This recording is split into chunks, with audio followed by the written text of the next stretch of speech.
Are you guys unmuted?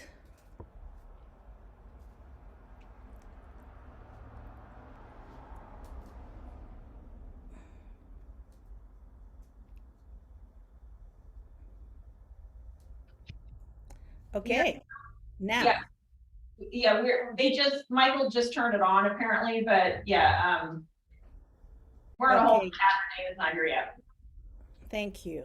But welcome. Hi.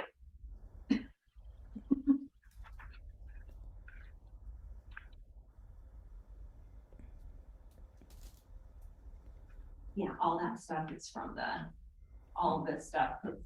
It's from the thing breaking the pleather. Hi, Jane. Sonoma County Energy, and I don't know if you've met Jane yet. I don't know. So great. Okay, well then let's go ahead and call the meeting to order. And a quick roll call. So I guess I'm here and Marta. Hi, Marta. She should be in town. Muting myself. Yeah. There we go. Great. Okay, so I think roll call is completed. Communications. Item 2, letter of support regarding Rush River Property Owners Association. David, you want to give us a quick overview? Sure. I think Adrian had another meeting, and so that's why one of the reasons I wanted to look at attendees. She's not able to make it today. Okay. But yeah. And did we, I guess it wasn't in the packet, we received a request from, Ms. Garialdi, the to a letter of support for the Russian River Property Owners Association formation, a group that of non-governmental interests in, particularly the upper Russian River watershed and the impacts of the project involving Hill River and the diversion of water and what impact it has on water users in the upper Russian River. So I think it's a letter that would provide our state support for that association forming kind of an independent water district. And so we wanted to bring it forward here just for conversation. Well, Adrian did call me and discuss it. It's something she's been working on for quite a while. And I know kind of under the auspices of Supervisor Gore's office, just so that it's inevitable that district is going to be formed and that there is going to be a charge for Eel River water coming down the Russian River. So I think the earlier that we work with them and support them, the better. But I think it's just something that probably needs to be reviewed by staff with Adrian pretty thoroughly and then presented to council. Right. That was kind of my take. But then she just kind of wanted a first flush here to see if it's something that we want to pursue. Marta, what are your thoughts?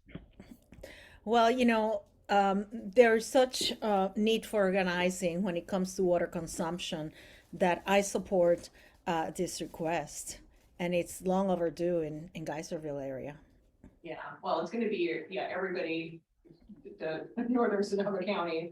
It's going to include folks outside of Cloverdale city limits too. So it just gives them a voice at the table for how that water is managed in the future. So I think it's in our interest to support them. So I would look, and before I open up for public comment, what would be the way forward? Well, we could certainly bring this to council. I think maybe, vetting this a little bit.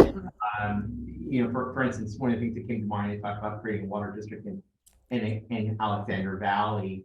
Alexander Valley is a large area. Yeah.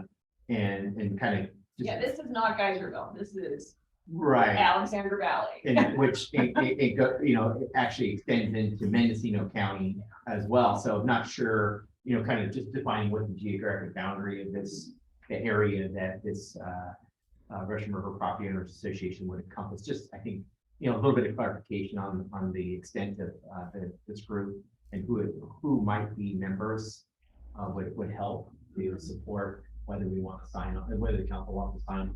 I mean, I think the merits are outlined in the letter. There's a lot of benefit to it. It's just providing some more details around what the organization, what area, what's the geographic boundaries of the area in general, and who might be the major interests. Right. Yeah, I said Geyserville because the initiative has come from their community, and pulling many of the other Alexander Valley leaders into it. Yeah, they're really looking to create an organized entity so that they have a seat at the table when the decisions are being made, as major changes just are coming as to, the conditions around the water that's gonna be flowing past our well. So, Right.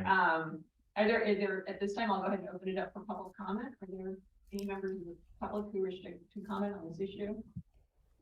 Thank you, Chair. There are no members of the public online here. Oh, great. Thanks, Mike. Okay.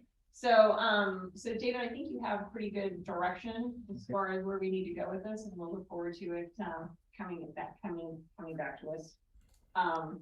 Chair, I would like to, in addition to the geographical boundaries, also in terms of if there are any agricultural uses, and what and how does it fit within the wine industry, growers and associations?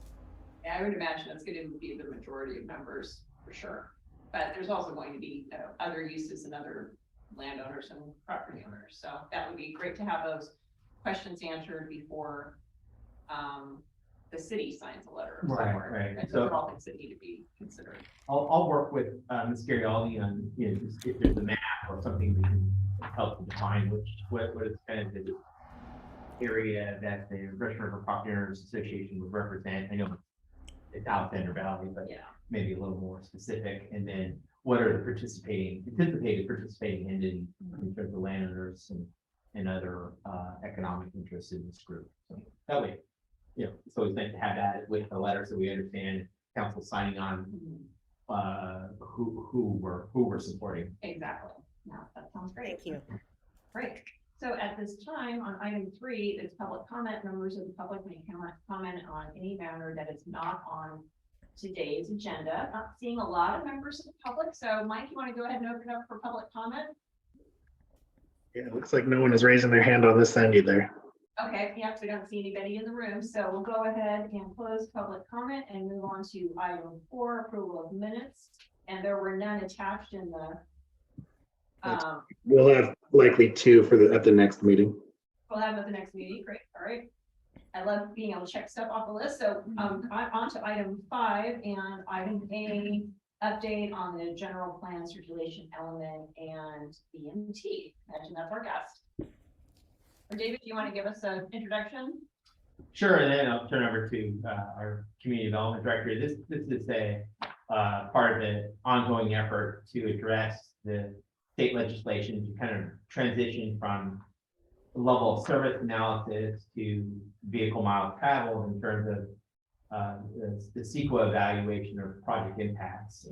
And so this does have particular impact on all jurisdictions across California, but in Sonoma County, we're kind of through SCTA working on a more comprehensive solution, but it will ultimately be bubble down to each city to address how we want to implement these new guidelines for reviewing traffic impacts for projects in compliance with the legislation that requires us to look at BMT versus LOS. LOS will still remain an important tool to use to evaluate kind of local impacts on intersections and signalization, but the greater issue will be assessing vehicle mile travel so that we can determine the level of significance of those projects. And without doing a more comprehensive analysis, projects by default could just be considered to be a significant impact in our CEQA. So doing some programmatic work up front can help us in the evaluation projects of projects that they come forward, and also not alleviate the need for every project to do a project-based EIR. So this is kind of a process that's been initiated that our finance staff is working on. I don't know, Kevin, if you want to offer anything. Yeah, it's just being geographically located where we are, we're at a disadvantage because to mitigate VMT, a lot of people are driving from here to Santa Rosa. And again, if the project identifies VMT isn't significant and unavoidable, that means they have to do an EIR, and that could be for a small project as a 10 lot subdivision.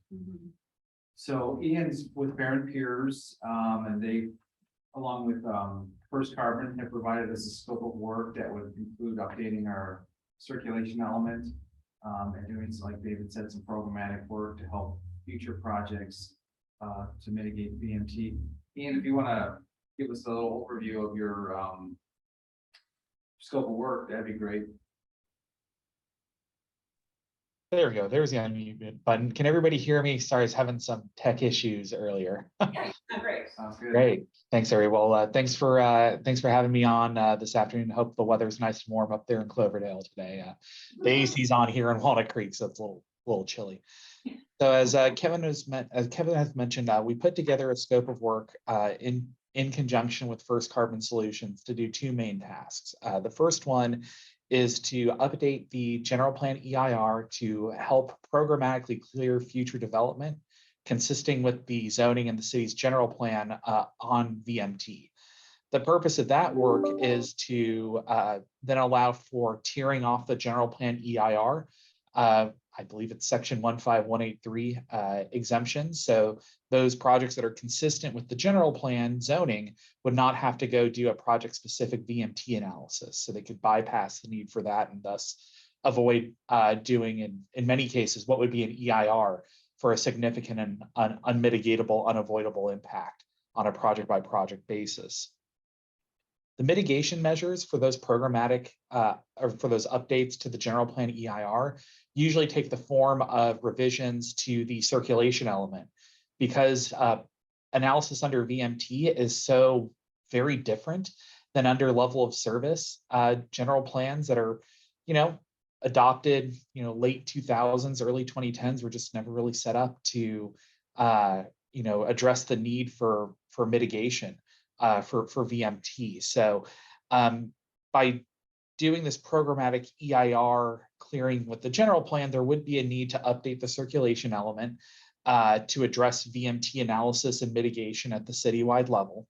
There's also some other items that have happened in the intervening 10 years or so since the circulation element was last updated and adopted that, through our conversations with Kevin, we did identify as potential pluses for this circulation element update. The first is bringing the element into compliance with the Complete Streets Act. So AB 1358 that was adopted, I believe it was 2012 or 2013. So getting that into the mix as well, which of course would help on the VMT front. But then also there's a countywide active transportation plan that's coming down the pipeline, being led by SCTA, if I recall correctly, and getting the circulation element into kind of good standing with respect to that updated ATP coming down the pipeline could benefit the city in terms of building out some of its planned bicycle and pedestrian infrastructure going down the pipeline. So there's kind of a number of different nexuses here from SB 743 to AB 1358. So that's at the high level. What's ultimately driving all of this is the need to adopt VMT-based CEQA standards of significance for transportation analysis. Anytime you have a general use threshold, it should be adopted as part of a public process. So in addition to the general plan EIR work, the circulation element update, the city would also be able to adopt, as the CEQA guidelines say, that they need to be adopted, these general use thresholds and adopt them in a way that's defensible, just in case a CEQA document does need to come down the pipeline going forward. Kevin, did I miss anything? No, I think that's good. It's a lot of jargon and all that. I mean, it's hard probably for people to understand it necessarily, but it's really about this new idea that when a project comes in, we evaluate for all the impacts that it has. That includes impacts on wetlands and biological and all that. But one of those things is traffic. the state law has changed, so we used to evaluate it and how it affected local streets. That was the LOS, so. You know, as a result of this project, now this intersection is gonna be much more congested. There would be mitigation for that. Okay, now the developer needs to put a light in, things like that. But now we're looking at the VMT, which is the vehicle miles traveled. And that means, you know, how many miles are traveled as a result of this new project. Again, since we're in Cloverdale, lots of people drive from here to Santa Rosa to work. So it's really hard for us to come up with mitigation to, you know, if there was a better public transit and things like that, we could use that, but it's just not there yet. So that's kind of where we are, and I hope that helps explain it a little bit more. And through this process, we're hoping to make it easier for future projects to get through that SQL analysis and the VMT. So I don't know if that's helpful, but. No, it is, and actually it leads me directly to a question is that I think what I'm, especially with the clarifying statement that Kevin has just given us, is that this is a proactive way to provide mitigations or excuses for new development. Let's if we can speak English for a moment, that it's kind of it gives a path to new development, even though we know it's going to probably cause new car rides, even though in our case, it may not be because of pent-up housing demand. But I know that when you're in the application when you're in the application phase, they don't care about that. Can we use it in reverse as an argument to make sure that as yet another argument with MTC for them to stop blocking progress on Smart to Cloverdale? Well, I'm sure I mean, it is a valid argument. That's for sure. Our difficulty is coming up with mitigation. Yeah. One of the primary mitigations would be get people out of their car and use some other form of transportation to get to work. But it's, you know, the headways on the bus and all that, it's difficult.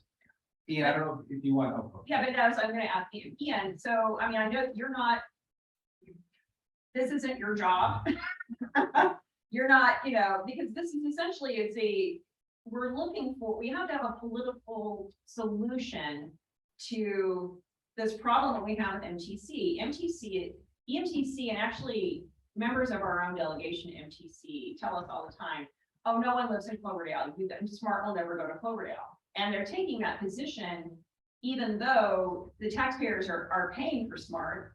And it's kind of a chicken and egg problem, is that we have all of this, we have pent-up demand, we have potential projects, but we have to be able to communicate clearly with our developers about the transportation status. And so because they are actively trying to block Smart going beyond Healdsburg. They're actively trying to do that because they're trying to keep all of the money in the metropolitan areas. But there's zero support for rural transit, even though there's federal and state money for rural transit. So we're constantly coming up against this argument with MTC about, because we're not on the rural transportation plan or we're not on the regional transportation plan for MTC. So we're not, so Smart to Cloverdale not eligible for funding. But what you're telling me is that we need to mitigate, we need to be able to mitigate for potential projects, but those projects won't happen until we solve the political problem with MTC. So how can you help us with that? Or provide some strategies? Yeah, so as I think Kevin and Raphael know, I am serving as one of the consultants on MTC's team, providing services on VMT adoption to Sonoma County writ large. One of the topics on the mitigation front that's being explored right now in a pilot program basis is the concept of a VMT bank and exchange, whereby projects in one area of, let's say, Sonoma County. Yeah. Could you please first say what the acronym stands for, because we do have some people that are not familiar. Yeah, sorry, my apologies. It's normal. It's normal. Yeah. So on the mitigation front, there are pilot programs that are looking to mitigate vehicle miles traveled on a regional basis. And those regional vehicle miles traveled bank and exchange programs are currently being developed in places like Contra Costa County, down in LA. A couple of areas are doing it, whereby there is a program set up for projects in one area of a county to pay for VMT reduction improvements in other areas of that same region. So one way that this could be looked at is if the Sonoma County Transportation Authority set up a VMT bank and exchange program for its member agencies, perhaps projects that would otherwise have VMT impacts could pay towards a regional fund that would allow for regional transit or regional bike lanes, for example, to help as a whole to bring down to bring down their VMT, much in the same way that some agencies have a development impact fee related to the build out of the city's roadway system and to get level of service improvements. That was a classic way pre-VMT back before 2020 to fund the build out of the city's circulation system and to install traffic signals or crosswalks or those sorts of things. So that is beyond. May I Sorry, go ask ahead. a question, Madam Chair? Sure. So how does this relate to major projects such as SMART in our situation? And how far does your report reach out? Is it just staying with the board of MTC, or is it going to the elected officials who also advocate for transportation to rural cities, such as our county, state, and federal representatives? Sorry, was that a question for me? Yes. Yes. So this work here is purely focused on the city's general plan. We could, as part of the update to the circulation element, put in a goal or policies related to support for alternative funding measures to A, help VMT mitigation, but B, to perhaps as part of that program, help to fund SMART extensions. That's an interesting suggestion, Ian, and I'll add to it in that I think the frustrating thing for probably people in Contra Costa County, outlying people in Los Angeles County, and people in Cloverdale and rural areas. I mean, essentially what's happening now is that our tax dollars are subsidizing transit in urban areas because our dollars don't go to investment in rail or buses here. And here's the irony is that you probably know this as a transportation planner is that trains are most effective to get people out of their cars and onto trains in distances over 14 miles. Cloverdale is 18 miles from Healdsburg. So we actually, and in addition to that, we're going to bring public transportation and basically when I ride the bus, I also take my bike because that's how I like to get from place to place when I get to Santa Rosa or to Petaluma or something like that. The other irony is that we're told that we're not, the MTC is saying we're not going to invest in, we're not going to even put you on the regional transportation plan so that you can apply for funds north of Healdsburg. Route 60, or is it 60? It's Route 6. Is it 60? It is from Cloverdale to downtown Santa Rosa. It is the most traveled inner city line in Sonoma County Transit's service area, which again proves that we have pent up demand. So I know I'm taking this, the discussion here today is the general plan and mitigation. But I guess my question is that can we get a 2-for-1 here? Because we need to be able to make the argument that we do have an opportunity to mitigate for increased car traffic, but we're actually being stopped from doing that by MTC, which is the agency that is supposed to be helping us mitigate for our development.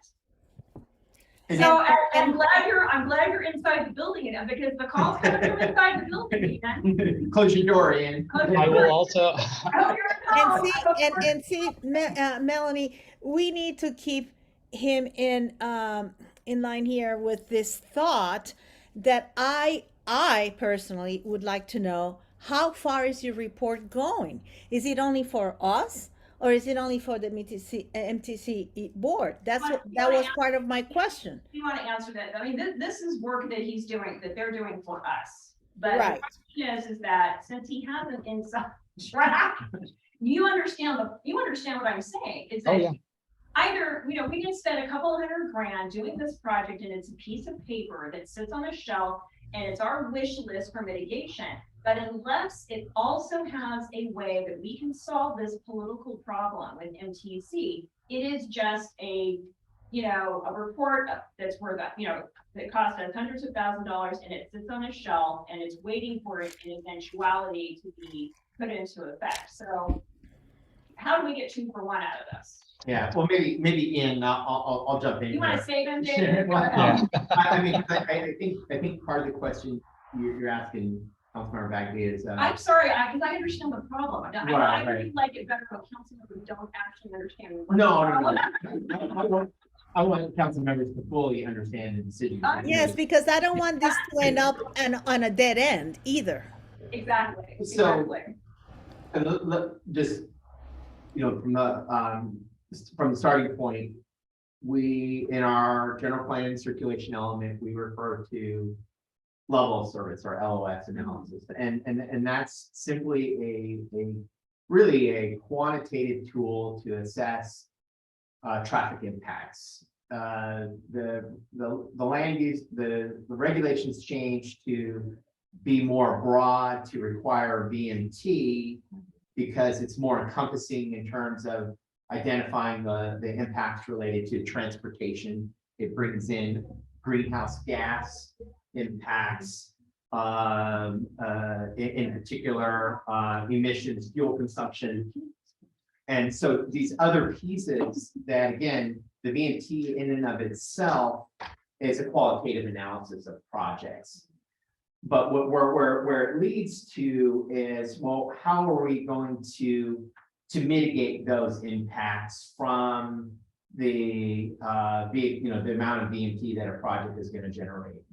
And that's where you kind of enter policy and politics, and saying, okay, well, what we would like to do, for instance, is rely or have as an option for our residents access to rail, and meaning smart. And so that through our general plan circulation element, that's where we put that policy in play. We update that policy to reflect that that's a tool that we want to use to help mitigate vehicle miles traveled, and that's a critical aspect of that. And then there are the arguments that you can then make to say, well, that's part of the reason why we don't get funding, is because the ridership isn't there. Well, part of that is because we haven't been requiring projects to provide that access to transit, as an example. So I guess I just want to separate the 2 things. One is the VMT is really a quantitative analysis.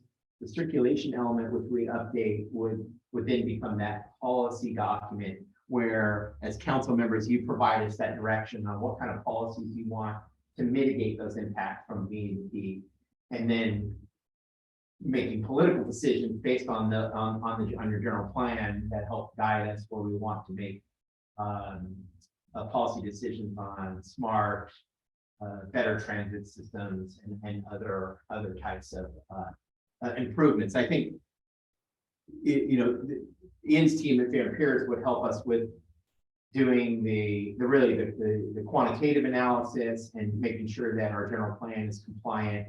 But then it would be incumbent upon the public process that we establish with that, to get that feedback, to incorporate those policies, the kind of ones to answer the questions that you're asking. So I think just initially, it's something that would get answered. A lot of the questions you're answering are things that would get answered during that process. During the community outreach process. Right, Yeah. right. And how we want to solve what are critical issues through that policy discussion. I think would be the appropriate mechanism to consider part of this process.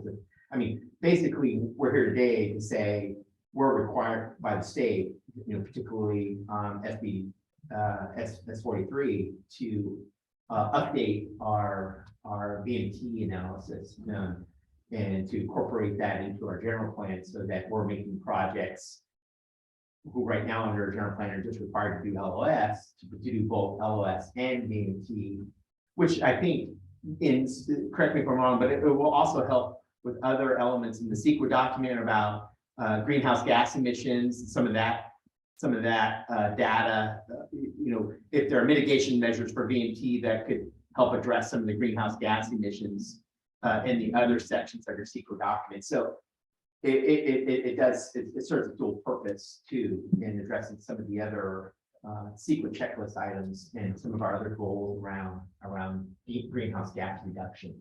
Sure. Okay. That makes a lot of sense.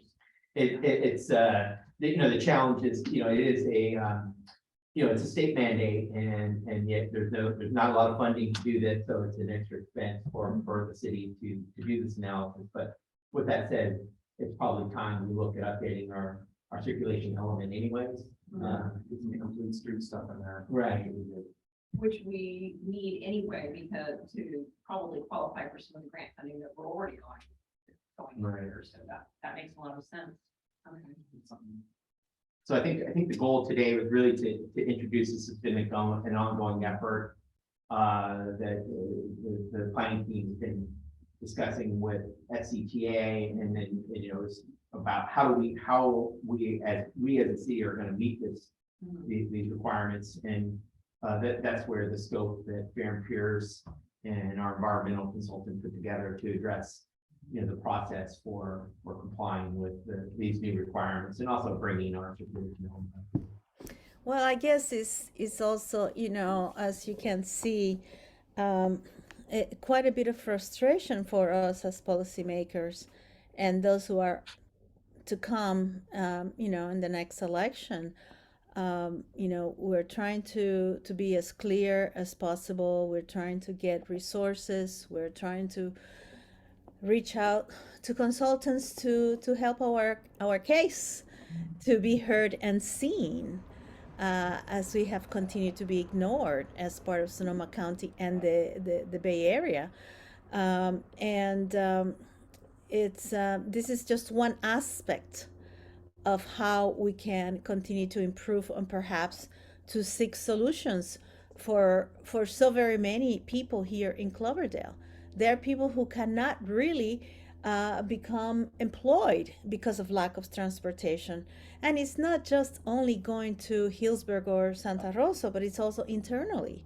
We also need to think of how we're going to also approach, Sonoma County transport to do something more for us. I mean, we have been like totally abandoned, ignored, unseen.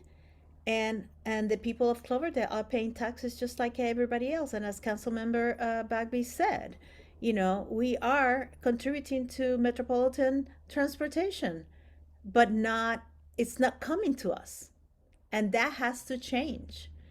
I'm leaving council in December, and they have a full plate when it comes to this issue. It's worse than that, Marta. I had the executive. I know. I had the executive director of Sonoma County Transportation Authority tell me she was not aware that we had something called the Cloverdale Rancheria. Oh my God. But that's part of us too, as council. That's willful. No, so I mean, getting back to, I think that it is absolutely essential that we move forward to modernize our general plan. I mean, that just goes without saying. We've got to keep up with current legislation and make sure we are on the same page with other cities for several reasons. One of them being that when developers come here, it's so much easier if our general plan matches other general plan matches the next general plan, as much as possible. But again, what this comes down to is that, and this is just a piece of paper until we Yeah. have the actual ability to offer a mitigating factor for additional housing. And the number one way to get people out of their cars in distances that Cloverdale is from jobs and services is a train. And we have the Metropolitan Transit Commission saying there will be no train to Cloverdale. They're supposed to be solving that problem. They're supposed to be helping us mitigate the issue.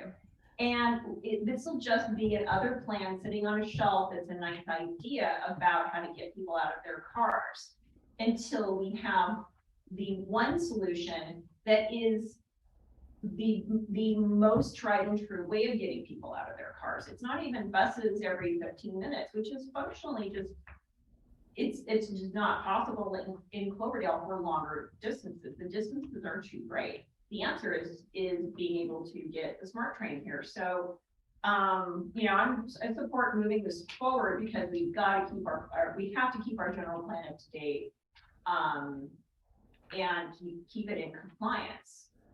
But we've also, you know, the push when we're going out to the community to say, well, there's, you know, mitigation efforts that you can, there are nice ideas. And then here are the things that actually work. And I think that those are definitely things that can be explored. You know, I think, you know, there's only so far that this plan can go because it's a general plan, and to modernize it. And I think there is the opportunity to put in to make some statements with some really good implementing actions tied to the goals and policies, understanding that there are politics that go far beyond the writing of this circulation element update. You know, I think just from the personal level, you know, I was raised in Sonoma County. I remember Cloverdale before they built the freeway through around town. So, you know, I think that there's lots of opportunities within the city too to help folks get between destinations safely, not via automobile, you know, for destinations within the city as well. So we'll definitely be taking a look at that. I agree. I mean, I live on the way from I live I'm at the edge of town, and we've got the river park. You know, talk about destinations. It's basically, for all intents and purposes, it's a county road right now. And we have a major development going in on the frontage road that kind of the you know, First Street takes you up from downtown to the river park, and then at the T is the frontage road. These are county roads. They're de facto bicycle and pedestrian throughways. Are they engineered and bicycle and pedestrian ready? Not so much. So I think that that's a perfect example, is that, yeah, we do need to update this so that we can update our standards and kind of convert a lot of our, like what honestly were country roads, or like the almost like the business route. Those are now neighborhoods. They're stroads. Right now they're stroads. But they are no longer county roads, and they need to be neighborhood friendly, walkable, bicycle friendly streets.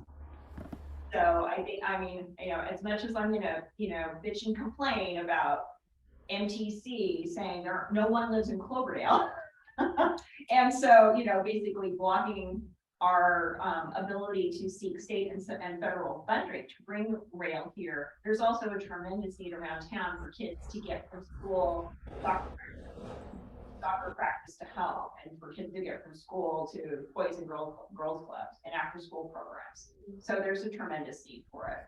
And I think that it's actually pretty exciting to see that we're going to adjust it. And yeah, basically change our attitude, and no more stroads. That should be our motto. That's the first goal. Yeah, community streets. So anything else on this? And I'll go ahead and open it up to the public with any questions. Are there any comments or questions in the room? Any hands raised? Mike? There are no hands raised at this time, Chair. Okay, great. Right, is there anything else we need to do? Oh, Actually- Walker, did you have something to add? Is it outside the scope of the city's general plan to include reference to the regional issues? All of the vehicle miles that we spend going to Ukiah and Healdsburg for basic things. That's a like great shopping. question, David, and actually, I think there is a reference to it. I think that's what Kevin was alluding to earlier when he was saying, well, even if we put a 10-house subdivision in, there's an impact because of the level of commuting that we have in town. So do you want to kind of address that, or? Well, we can put, you know, as Ian's been saying, we can certainly address regional aspects in the general plan, especially in the circulation element. The general plan goals of, you know, improving regional access to transportation or whatever that's gonna be. I don't think that's out of the scope at all. I think it's part of what we're discussing now and would certainly be included in this update of this particular area of the general plan. I think you're hearing pretty clear direction on that. What do you think, Martin? Is that's the essential part of it, is that we can do all the planning, we can do all the local planning we want to, but unless we have access to these regional solutions, unless we've got money for regional transportation, it's just paper and ink. Does that make sense, Ian? I think you heard us back. I think Ian is like, oh my God, these people, People, oh my God. they're filling up my head. What are they doing? I distinctly remember as a kid seeing freight trains going up the Eel River Canyon. So I am very well versed in what this rail corridor means for Sonoma County. So, and I may have voted for Measure Q back in 08. So I will leave that there. Thank you. Now, I'm born and raised in Sonoma County too, so. And you know, one of my things all along from before I got elected was let's put Cloverdale on the map. And you know, it is our responsibility as council members to do that. And you know, I definitely applaud the efforts of Councilmember Bagby for doing this. And I tell you, it's only been her and I, and we need to have the fight whole this council every to day. be present. Yeah, I know, I fight this every day at SDTA and SMART in that they keep telling me that they love going after low hanging fruit, but the fact is that they're actually responsible for the whole tree. Not just what's at the bottom and what's easy to get to. We're also responsible for doing what's hard, and that's getting to Cloverdale. So I'm kind of determined to make sure that we get that. Very nice. So that's my goal, Ian. All That's right, it? so yeah, good direction, David, or? Yeah, I think what we're gonna need to do is bring this forward for council approval of the scope of work to enter into an agreement with either Fair and Pierce, I think First Carbon. First Carbon. And Fair and Pierce is the stuff. yeah. And we're gonna have to determine whether what the funding source is for this effort. Probably a combination of general fund and if we can utilize development impact fees to help offset the cost, we'll include that in the budget adjustment. Okay, yeah, and it's only going to cost more later, so, and it's gonna have to be done.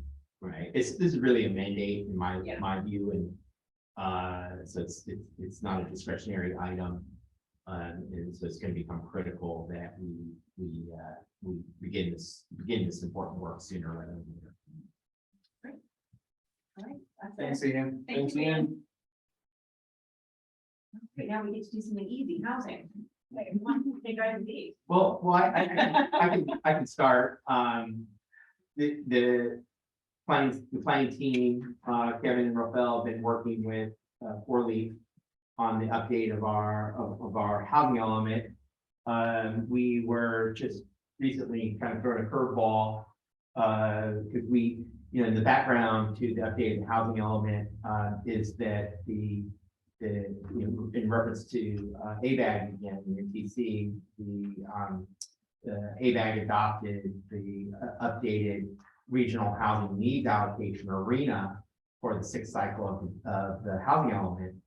And that allocation, you know, broke down the number of units over that the city should deliver over the planning horizon of, you know, I think which is 7 years from 2023 to 2030, approximately 2029.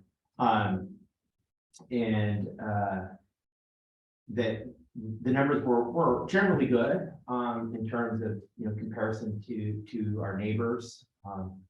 Healdsburg was penalized because of their amount of above income units that were delivered there. Likewise, Windsor was also penalized, so they kind of, their arena numbers came in a little bit on the higher side than more expected, but our arena allocation was 278. And we felt, based on at least the approvals of the Baumgartner project and the Directed Grant Areas by the Colley project, that we'd be able to, you know, meet or exceed those numbers and be in pretty good shape. For the most part, with some challenges still in the moderate income, because moderate income housing is one of the more challenging houses to deliver. It's just for reference, moderate income refers to 80 between 80 and 100% of AMI is where that affordable group is located. So that's a tough spot because there's not a lot of funding for moderate income housing in terms of tax credits or other funding that's dedicated to low income housing. So in going through the process of updating our housing element, we received just very recently a request from Sonoma County to transfer some of the county's allocated RENA numbers, total of 150 to the city, which would increase what was our approved RENA allocation of 278, would increase it to 428. Under the government code, it does provide for the transfer of units from county's allocation to a city or vice versa. Typically, it's going to be from the county to the city because the city offers, it has the services necessary to support that development.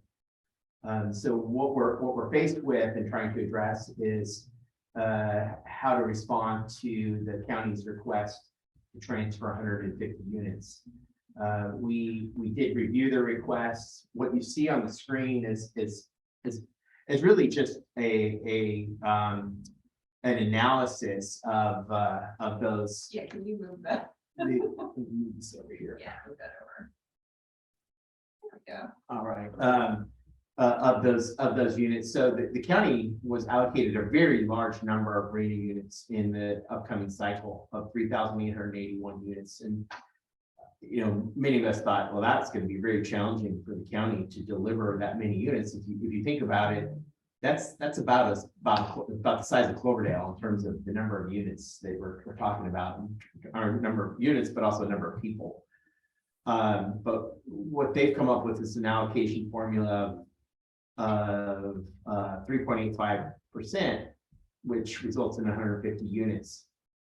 We just did an analysis based on what, not necessarily project approval, but what we fully expect the developers to deliver in terms of units, noting that the Baumgartner project was approved for a lot more units than they actually planned to construct. They reduced the number of units, affordable units, from 226 to 158. So there was, you know, pretty significant reduction of almost 75 units in just that project alone. What that does is makes it much more challenging for the city to meet our RENA numbers because of the units that would be constructed within this annexation area, 248. The city or the county would claim 150 of those under the current proposal.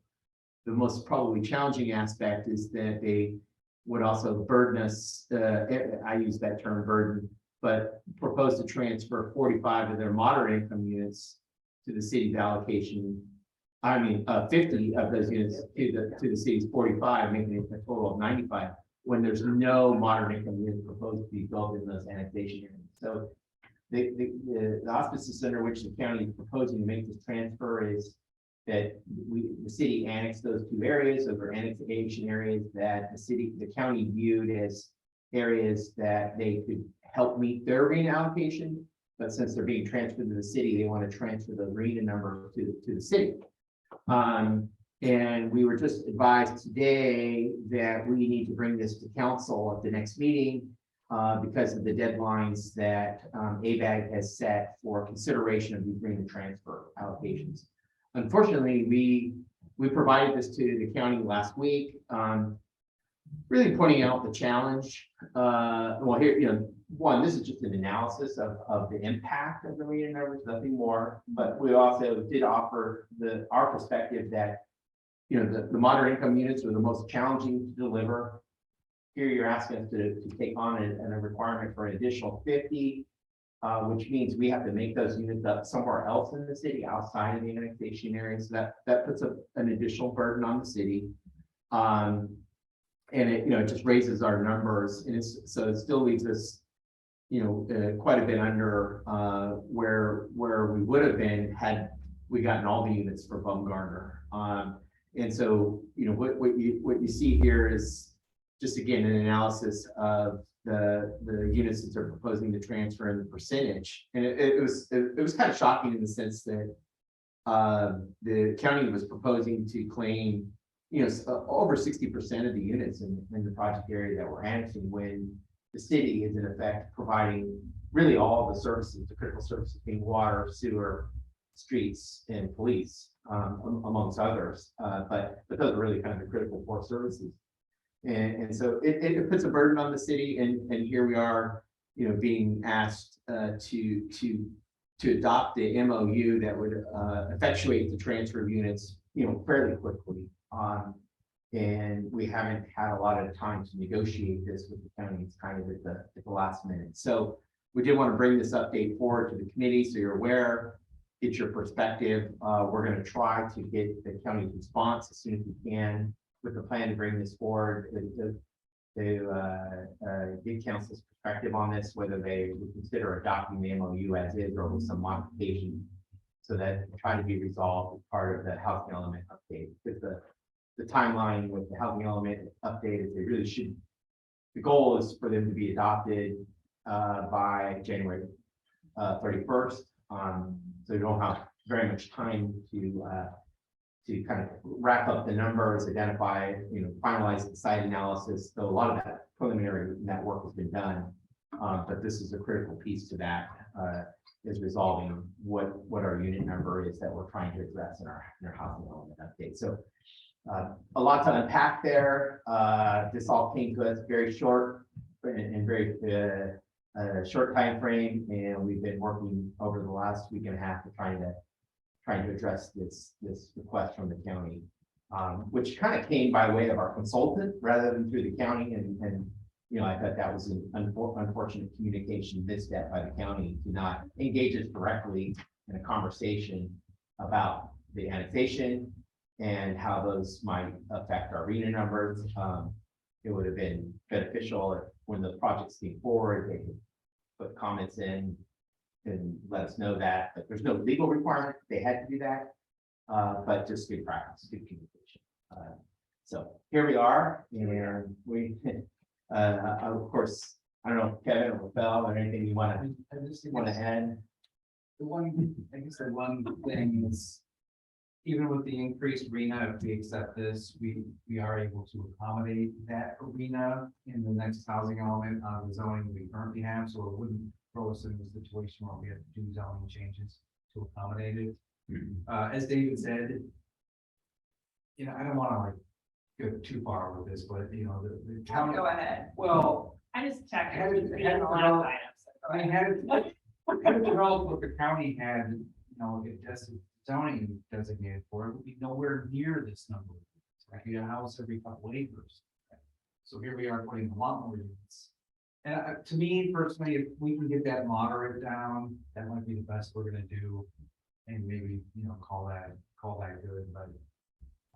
Well, I think that it's actually kind of a cautionary tale because, and this, David and I did talk about this kind of a little bit initially, but I remembered another kind of interesting cautionary tale from Mendocino, and I'm just talking to Supervisor Mulhern about a big affordable housing, project that the county locked down right outside of Ukiah city limits.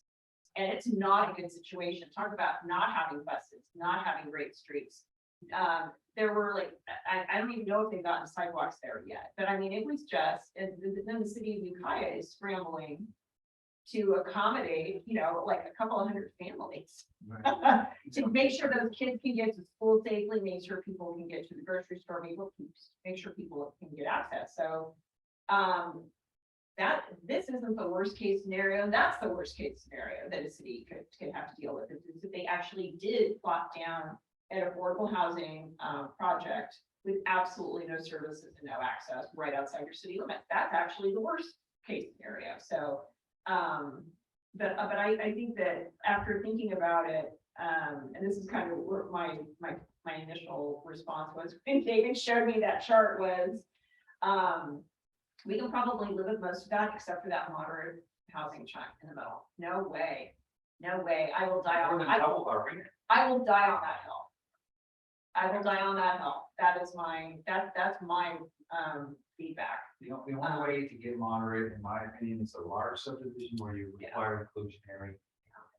Don't make a certain number of those available to moderate families. Otherwise, there's no funding. There's no funding for it right now. So no, I cannot agree to that. So that's my feedback. Marta, did you have some feedback or questions about the time? We don't have a lot of time on that. Well, you know, it's just that we thought that we were okay with the housing element, and all of a sudden, boom, Yeah. you know, without conversation, as you know, David and Kevin said, and we find out through other means. I mean, where is the line of communication? I mean, where is, I mean, is there anyone you can, you know, talk to about that? I mean, because there has to be appropriate communication and timely communication with city staff Were you in able order to for us to you know, to address this. Yeah, and I did, as soon as we were aware of this request, sent communication to Dennis Wick, who is the director of Permit Sonoma, formerly PRMD, you know, kind of expressing our concern about how the communication protocol for this, but also with a request that they reconsider the numbers with, and really provided, you know, a factual basis on why the moderate numbers that they're requesting we add to our arena numbers are, you know, the most challenging units to add when there's really no connection to the projects that were annexed. I can understand where they asked for the other units or an allocation that seems reasonable, but to burden us with or requiring us to transfer other units for which weren't in that annexation area, meaning we have to make those up somewhere else within the city, just seems, it makes it really tough for the city to meet RENA numbers, and where that jeopardizes us is with potential funding in grants and you know, other state and federal funds. So, you know, it just it's going to make it tough, and it can be used, you know, it can be used against us if we don't meet those numbers. So, you know, trying to get that number down was something that we could do. You know, I have a question, David. Do you think they're treating us as if we were bigger cities, or perhaps they're using a formula that is not necessarily in accordance to our size and our income? Yeah, I think your latter comment is true. It's that they're just, well, you know, getting back to the number of units that they were allocated in the RENA process, I think it's so significant that they're just trying to figure out how to meet those numbers, and offloading them to cities is the most, you know, is really one of their few options they have. So I that's, think they thought that they could get a, and I think that's why we should fight it. I honestly do. And if we need to make a big stink out of it and go to the board of supervisors or go to generation housing and say, this is the cost of going along with this. And we are not going to, because we're already Our tax base is, our tax base is low, our space for potential development is limited. And it's gonna make us even harder to do what we can with what we can do. And, yeah, I'd say that if we don't, we make a big stink out of it. It's like, this is not the way to get more housing in Sonoma County. One good thing in the agreement is that this is the last time they're gonna come to us, so there'll be another annexation that has a lot of housing on it, it's all ours. Yeah. Yeah, I'm sorry. Yes, but it's too much. It's too Yeah, much, and it's yeah. too quick. And it's, I'm sorry, but that's direction from two council members, is you can tell them that, we will work with you on some stuff that's feasible, but on that moderate column, no way. And if we have to, we will go to the mat. We understand that direction. Well, and we've already pushed back. We will continue to do so. Because of the time here, we will determine, really hoping that the county comes back with a response so that in my email communication to Mr. Rick today was right before, we're not gonna have a response from you. We're gonna share that you didn't respond to us. We're gonna go to generation. Yeah, we're gonna make this a local issue. I mean, the supervisor will be sorry.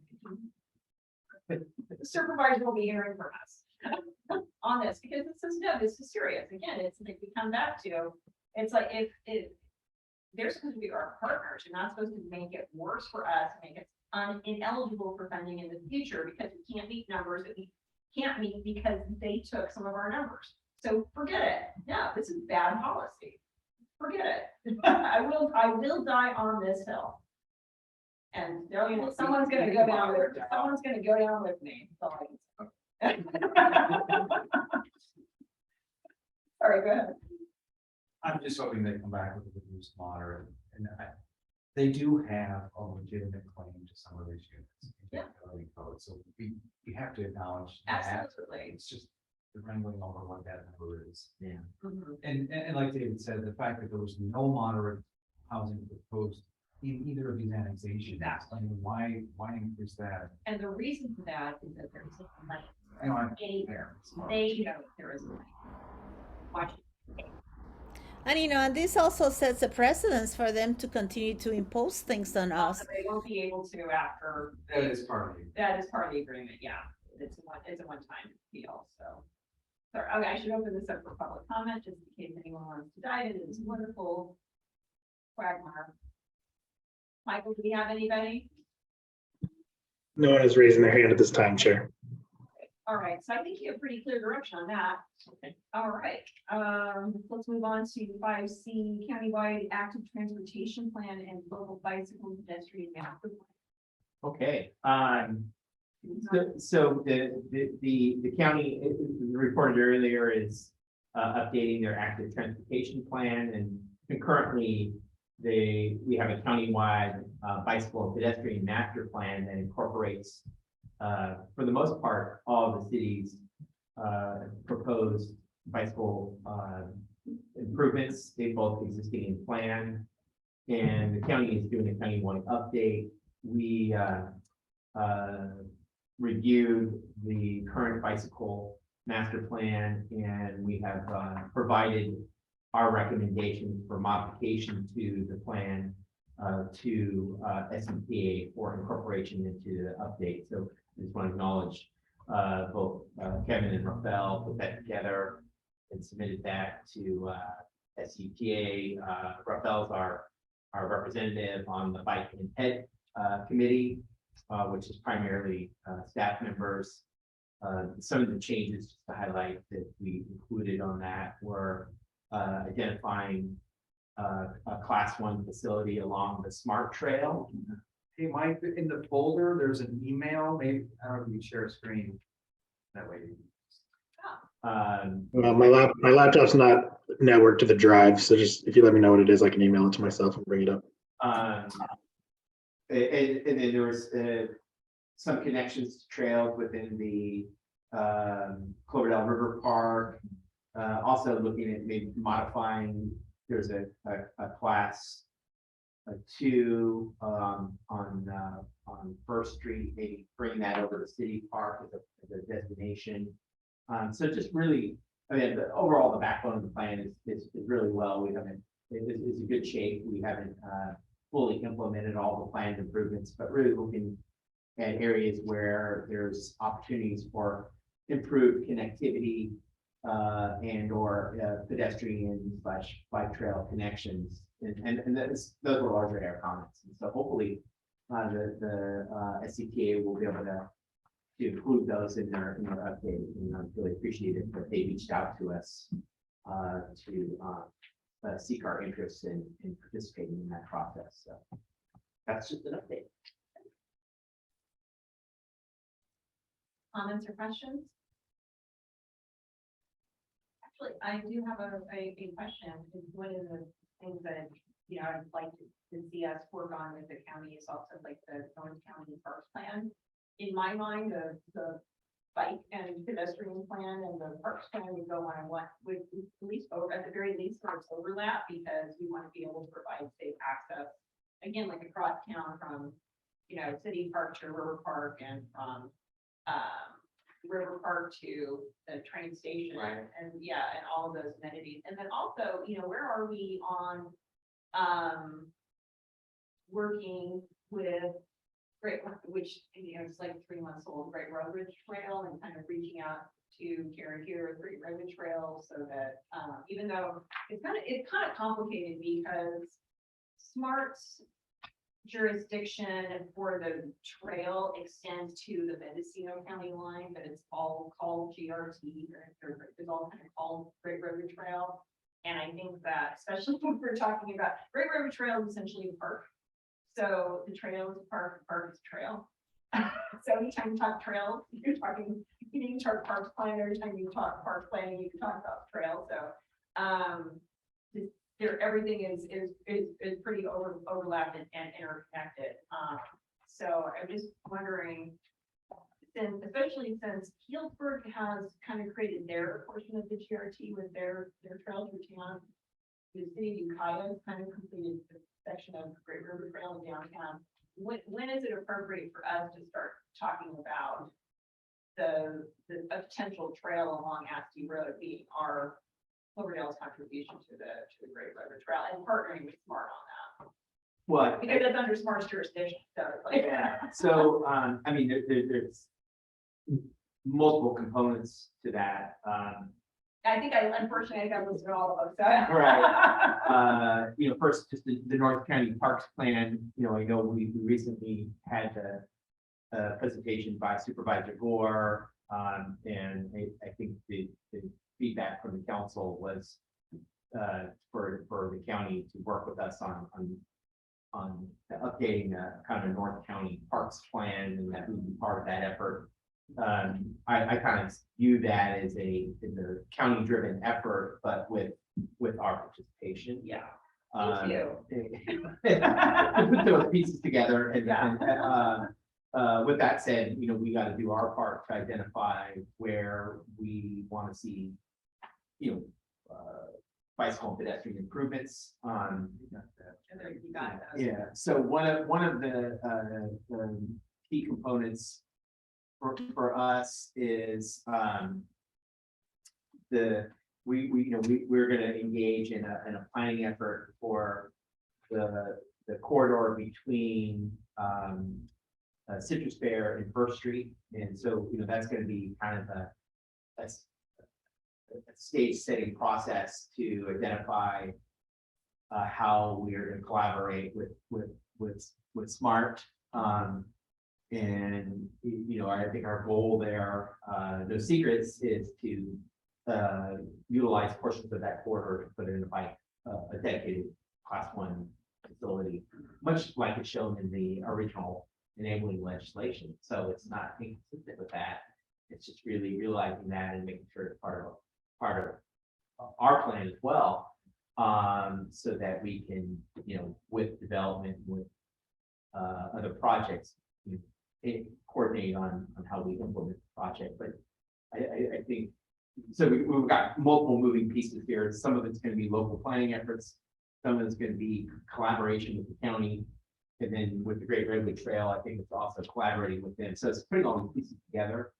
And we're, if we can kickstart our local planning effort, we can invite Great Redwood Trail, we can invite SMART, we can invite the county to participate in that process with us and, you know, give us their feedback and input that will help inform our process, our plan, but also hopefully inform their plans as well. So I think it's, what we're seeing is a real interest in collaborating with all of our partners to try to make this happen. There's a lot of moving parts. County Parks is actively working on property acquisition on the east side of the river. So there's conversations about how do we tie those into, you know, which are in the county with the city, provisions for pedestrian access, parking, recreational amenities, all those pieces. So there's just a lot coming that we all kind of need to think about and plan and try to make sure the planning efforts are meshing with one another in a way that you know it's gonna work efficiently and productively, so that we don't have conflicting plans, Right. or you know, we're not doing things efficiently. I mean, a good example is the bridge crossing at the Crocker Bridge. We know that project's moving forward. We're tracking that very carefully, and we're trying to ensure that our comments are directed in such a way to ensure that it meshes with our improvements, our operational needs, and other planned improvements along the way. So there's a lot of different agencies doing different things, and it's just trying to wrap our arms around how all these are going to work together. So it's I think your question or comment kind of, you know, we had a kind of a master plan for all this, that would be what would be really ideal. Some of that outside of our jurisdiction. So if we take the lead on what, it's something where we kind of need to do a little bit of strategic planning around. And maybe we can start that when we look at the Austin corridor. I think it'll be really Planning. important for us, it just sort of kind of keep it in our back pocket when we're looking at the Austin corridor and looking at, you know, a dedicated bike lane and pedestrian on Asty Road, is kind of watching that the outreach process that's been going on in Mendocino, how and participating in that. And I made it very clear that I want to make sure that they're, you know, the funding that they have to do trail planning right now is Mendocino County border, which is right over there and north.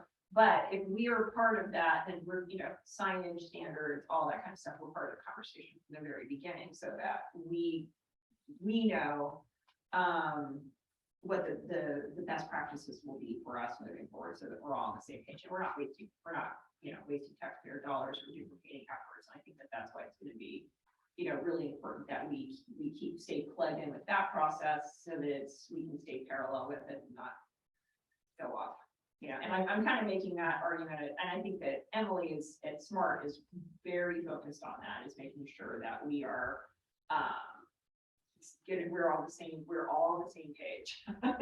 So yeah, you know, signage standards, all that kind of stuff moving forward. So that, but it's going to be a different experience. I mean, if you're in an urban area on the Great Redwood Trail and you're in a, you know, or a wildland area, it's going to be a totally different experience. But there needs to be continuity of message and a level of quality, a level of reasonable expectation wherever you are on the trail. So Yeah, I mean, I think the planning efforts it will help inform possible grant applications too, and that's a key aspect that will hopefully be a work product that comes out of these discussions, is something we can actually use to apply for funding to carry out some of these projects.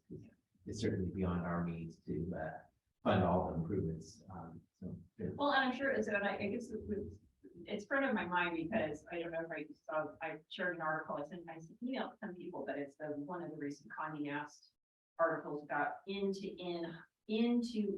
hiking is becoming more and more popular in the United States, just like it is in Europe. And actually, I really see this as why we, you know, as part of our planning, we, even if it is 20 years out, you know, even if it is really long term, it's got to be part of our planning, is that we're going to be an integral part of that trail. It's skirting right on the edge of our town. And we're gonna actually have some development that on the other side of that trail now. So, you know, planning for, even if it's, 10, 20, 50 years in the future, it has to be, it's an important part, because it's gonna be part of our community.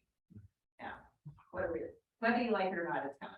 So, but it's also, it's like, if we do it right, then it becomes an amenity and advantage, not us, not a problem. There we go. All right, so that's, anything else, Marta? Any public comment? Okay, so let's see, we're moving on to the item D, the gas station moratorium. Yeah, I have Mike, I don't know if you could share this. I think I just emailed you he's got it, the gas station.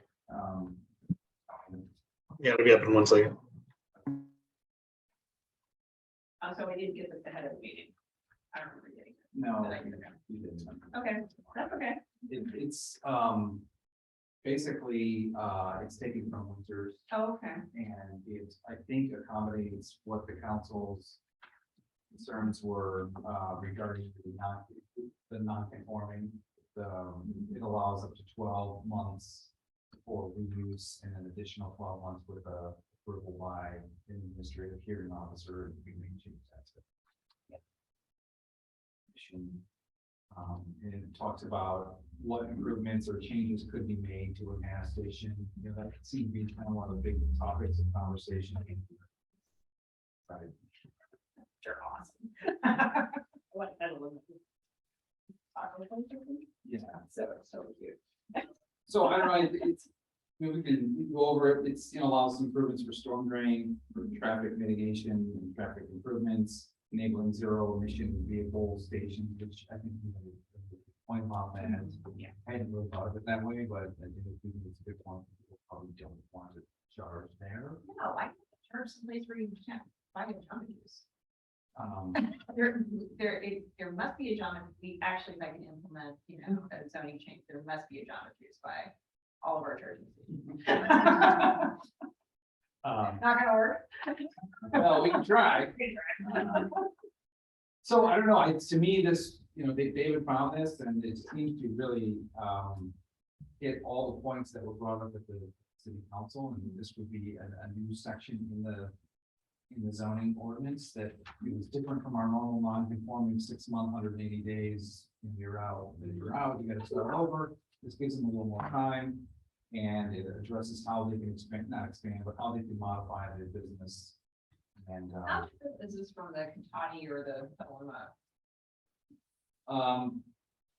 this one is, I don't know. I mean, it's, I just thought it was like perfect for what you guys Yeah. were asking And, for. it's probably third generation at this point, so that's probably what we're looking for. So, yeah, just looking it over it quickly, I think it has all of the, and you're right, it has all of the concerns covered that the council had. So what do you, Marta, do you need a copy of an email to you?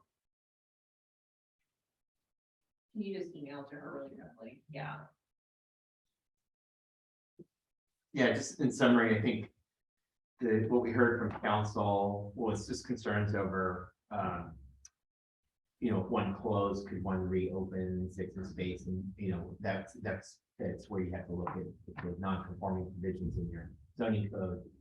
And at least in terms of what Windsor did was kind of carve out specific non-conforming language for gas stations to address, if one of them, if the gas station does, discontinue its use, what are the non-conforming provisions?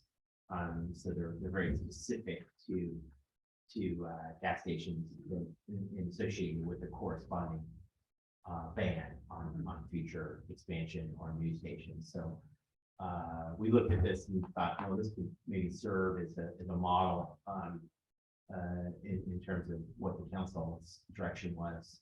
And if bringing this back, if you feel comfortable with this, then we can begin the process of actually doing the detailed revision and bring it to planning commission. Ask a question. Go ahead. Is this including the last correspondence that we received from the people advocating against the gas station? I did reach out to Woody, Harrelson, no, not Harrelson. That's the actor. Woody. I know. Well, Woody Harrelson's probably in favor of this too, but, and he did point me to the Windsor one as a good example, and he's there to help. This is kind of our next step. It still has several steps, as David mentioned, from planning commission and council for 2 hearings. And 30 days after that, it will go into effect, so. I don't know. But my question is about the most recent communication that they sent to us. Yeah, I'm looking at it now, and the communication dated October 14th, he it indicated that Congas would not oppose a policy that would allow a developer to replace an existing gas station within a set time limit if one of the existing were to close. This, and he wrote in the letter, this policy would be similar to the one adopted in Windsor. So actually what we had already planned and discussed to bring forward is consistent with what was included in that letter. So it's actually consistent with their request. Okay, thank you. But just for reference, there are other points made in their correspondence relative to other issues, not dealing with the non-conforming issue, but so.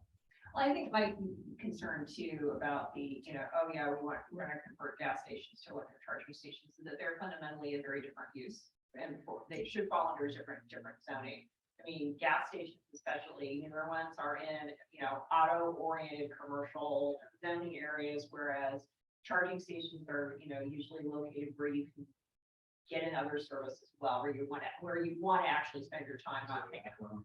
Yeah, is there a bathroom? Can I get coffee? Can I get my junk juice? So I think that my issue with this, and something that, you can either, do your research and bring it up in the staff report, or, I'll certainly make my case, is that they are fundamentally different kinds of uses. Would you suggest not having the provision for EV charging or? Well, I'd say I'm in favor of striking it, but I think that we got to give them what they want and say, no, this is not necessary, because these are, if you're going to put new code in, it should be good code. This is not good code. It's a stopgap for not, because it's fundamentally a different type of use. You're talking about. Yeah, talk about the EV and converting gas stations to EVs. It's like gas stations are created so that you drive in and you drive out, and they're usually in areas that are zoned for intensive in and out. Chose the name in and out for a reason. You're in, you're out. Yeah. Whereas charging usually occurs in place where you're consuming other services while you're charging. And so that's why it's really not good code to put it in there. Well, I know, and I don't have it, when I worked for the city guy, they put it in Tesla, and that was a long time ago. So Oh, people yeah. were kind of like, well, but Tesla had its own criteria. Right. That's because Tesla did the market research as to what people want when they're charging, and strangely, they were right.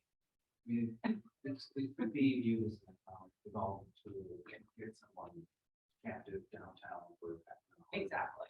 It actually, so you're short circuiting a tool that you have to get people to use the commercial areas. I mean, Berger was very smart putting those long high-speed charging stations in there, because I can't even put my Thai food order in, go to CVS, get what I need, and get back to my car before it's charging. So should we bring it forward with an in? I think bring it forward with an end, but they just say it is not necessary, because they are fundamentally 2 different uses, and we should have solid, good. We're going to adopt land use policy. It should be good, not assumptions based on, I don't know, imaginings. I mean, the only thing I could see like is if you were on Interstate 5, so Yeah. whether we would go place to. Everywhere on Interstate 5 I've ever charged is like burger. No, burgers and shake and go to the bathroom, but before you can move back to your car, you're charged. So yeah, that's the model, and that's so it's like why would our in-city limits? Why would I'm opposed to putting in nonsense. We'll bring it like this. And What was that last statement, Melanie? I couldn't understand. I am opposed to nonsense code. Sorry, didn't mean it to be a punchline, but I guess it is. Sorry, any other comments or questions? No, all right. And I think that that was the problem, that was kind of one of the issues, is that it was kind of, it was one of those issues that was brought to the council without there being a lot of staff, there was without previous discussion. So they're asking questions about things that, it's just not part of their experience, you know, and so they have more information going forward. Say, look, this is the practice, this is what the use is, more like, it's not gas station use. Gas stations, you drive in, you take gas, you leave. Charging stations, you come in, it takes slightly longer. I mean, and I have the oldest car. And and I can't even get a sandwich and get it eaten and go to the bathroom and take the dog for a walk before my car is done. I be charging. So I think there's a lack of understanding of what the type of use is that is associated with charging stations. So this is different. All right, so that's that one. I think if they have that little bit more of a background, that you know, we could, yeah, we can move forward. So item E, farmers market status. Who wants to take that? well, I guess I could take it, thanks to David and Melanie, we're having the Santa Rosa Farmers Market is officially applied for a permit to start operations in our town plaza. And we're gonna have, before the end of the year, we're gonna have two, one the Tuesday before Thanksgiving, and then one, I think, the Tuesday before Christmas, but starting in March of next year, it'll be every Tuesday. And they've come up, they've scoped it out, they've measured. And so they're a certified farmers market, so all their insurance and all that comes through their nonprofit. And I don't know what else to say, we're really excited. We have 11, probably about 11 vendors at this point. They'll be able to accept Snap. Yeah. Snap, yeah, Snap, they'll be able to accept snaps, and I think we discussed with them having the ability for some of the nonprofits to have a booth on occasion when they want to, you know, have a community presence. So they're open to that. And so it's, yeah, moving forward. So hopefully we'll have a Tuesday night market on starting in March. Yeah, no, I think it's happening, and yeah, it's great. And what are the charges to the vendors? Are there any? You know what, you have to ask, it's under the Santa Rosa Certified Farmers Market. Yeah, individual vendor fees are charged by the market itself. We're just charging normally there'd be a use fee and an application fee. We're only charging $75 application fee, and then we're waiving the use fee. Yeah, we're waiving the use fee. And would they have to pay additional to the organization or just to the city? I think the vendors each pay a fee to the actual market organization to cover kind of their overhead expenses like insurance and marketing and those kinds of things. I don't know readily what that amount is. So, I mean, I'm concerned because, you know, we don't want to be charging if they're not going to be making double that Well, we're not, so the city isn't charging, the city is not charging them, they're not charging them anything for the use of the plaza, and then. just the organization. Yeah, just a one-time $75 application. Just the application fee. Just the one-time. Okay. Yeah. Yeah, because I was just like, Certified woo! Farmers Market sets the price for their vendors. Right. Okay. Yeah, and to the Tuesday night market, when they were doing it here over at, like, they charge the vendors a fee as well, to cover advertising, insurance, and, you know, all of their overhead. I mean, it was nominal, but they still had to charge a fee, so I think that's pretty routine. it's pretty standard, yeah. Any other comments or questions? Okay, if not, we'll move on to, my favorite topic. Federal and state funding opportunities. What are we doing on the grant front? Well, just a quick report. We, on an existing grant, we were awarded a grant from DWR called the Multi-Benefit and Drop Grant. that is now $3.2 million, of roughly half of which is dedicated to the replacement of all the water meters in the city. And we're actually bringing the PG&E turnkey project financing plan for that forward on Wednesday for council's consideration. And then that will enable us to move forward with which is just one component of the project. But that agreement has been executed, and we are going to be working on an article in the Cloverdale Connect to inform the community about all the good projects that we're going to be doing, particularly the water meter project. We really want to highlight that the goal is to replace everybody's water meter and install an AMI or automated meter infrastructure system where people will have access to their near real-time use, but it'll do other things like do leak alerts and things like that. That will be, I think, beneficial for reducing water loss. So that project is kickstarting soon, and that's one of our more significant grants. Most recently, we also applied for the PG&E sustainability grant. The effort there, this was the Public Works Subcommittee, was to start the feasibility study to look at the what it would take to move to advanced treatment in our wastewater plant. And West Yost is their scope of work. We're going to be bringing that forward to council for consideration. Well, we brought it forward, and we're hopeful that half that the cost will be funded by PG&E's grant, but we'll see if it meets with their approval. And then there's a whole bunch of other grants. There's just a plethora of grants right now. We luckily, through working with West Yost, they have a staff member that's dedicated is a grant funding specialist. If you're a MASH fan, you'll enjoy her name. Her name is Hawkeye. No. But Hawkeye is a real wonk when it comes to grants, and what she's working on for us is a grant matrix that we can help identify grants, but we're also not just identifying and looking at the viability of applying for those grants. So doing an assessment, because some of the grant applications are very significant in terms of the staff time and resources required to prepare them, and it's challenging to pursue all of them, even though a lot of them have merit. So and we've had meetings with Hawkeye where she has a list, and we would talk about like what potential projects could be funded through one of these grants, and she seems to have more of an insight on, well, these typically go to bigger cities, and so we gotta like be real strategic on which ones we apply for because of the workload.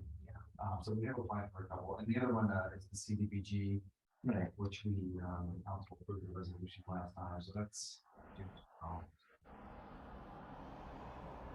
Questions, Martha? Go ahead. Nope. Oh, no. No, that's enough. Okay.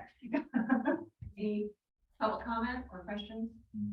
I just kind of wanted, we could just maybe make that some standing item. Let's make that standing item, just get an update on what we're applying for. by next time we'll have a nicer matrix. That would be great. And I'm glad to hear that you have that resource through West Coast. That's really handy. Great. And so we'll move on to zoning ordinance amendments. I can take this one. Right. So, started out as kind of a housekeeping kind of thing, to update the code for various state laws that have taken effect over the years. So I'll just start off. Number one, essentially, is updating the fence height in the zoning ordinance. The building code 2019 allowed a change from, used to be 6 feet. You needed a fence was taller than 6 feet. You needed to get a building permit for the fence. Now it says 7 feet. So our zoning ordinance has still been 6, so we just want to update that. So, That's what I thought. yeah. So that's the first one. Pretty straightforward. Oh, sorry. Yeah, there you go. Mike's gonna try to put it up there. I think we emailed it. Yeah. I got it. Walker, do you want one of these? If you have that. Oh, this, okay, great. So we just gonna go down. There we go. Yeah. All right, so the second one, so yeah, the fence is the first one.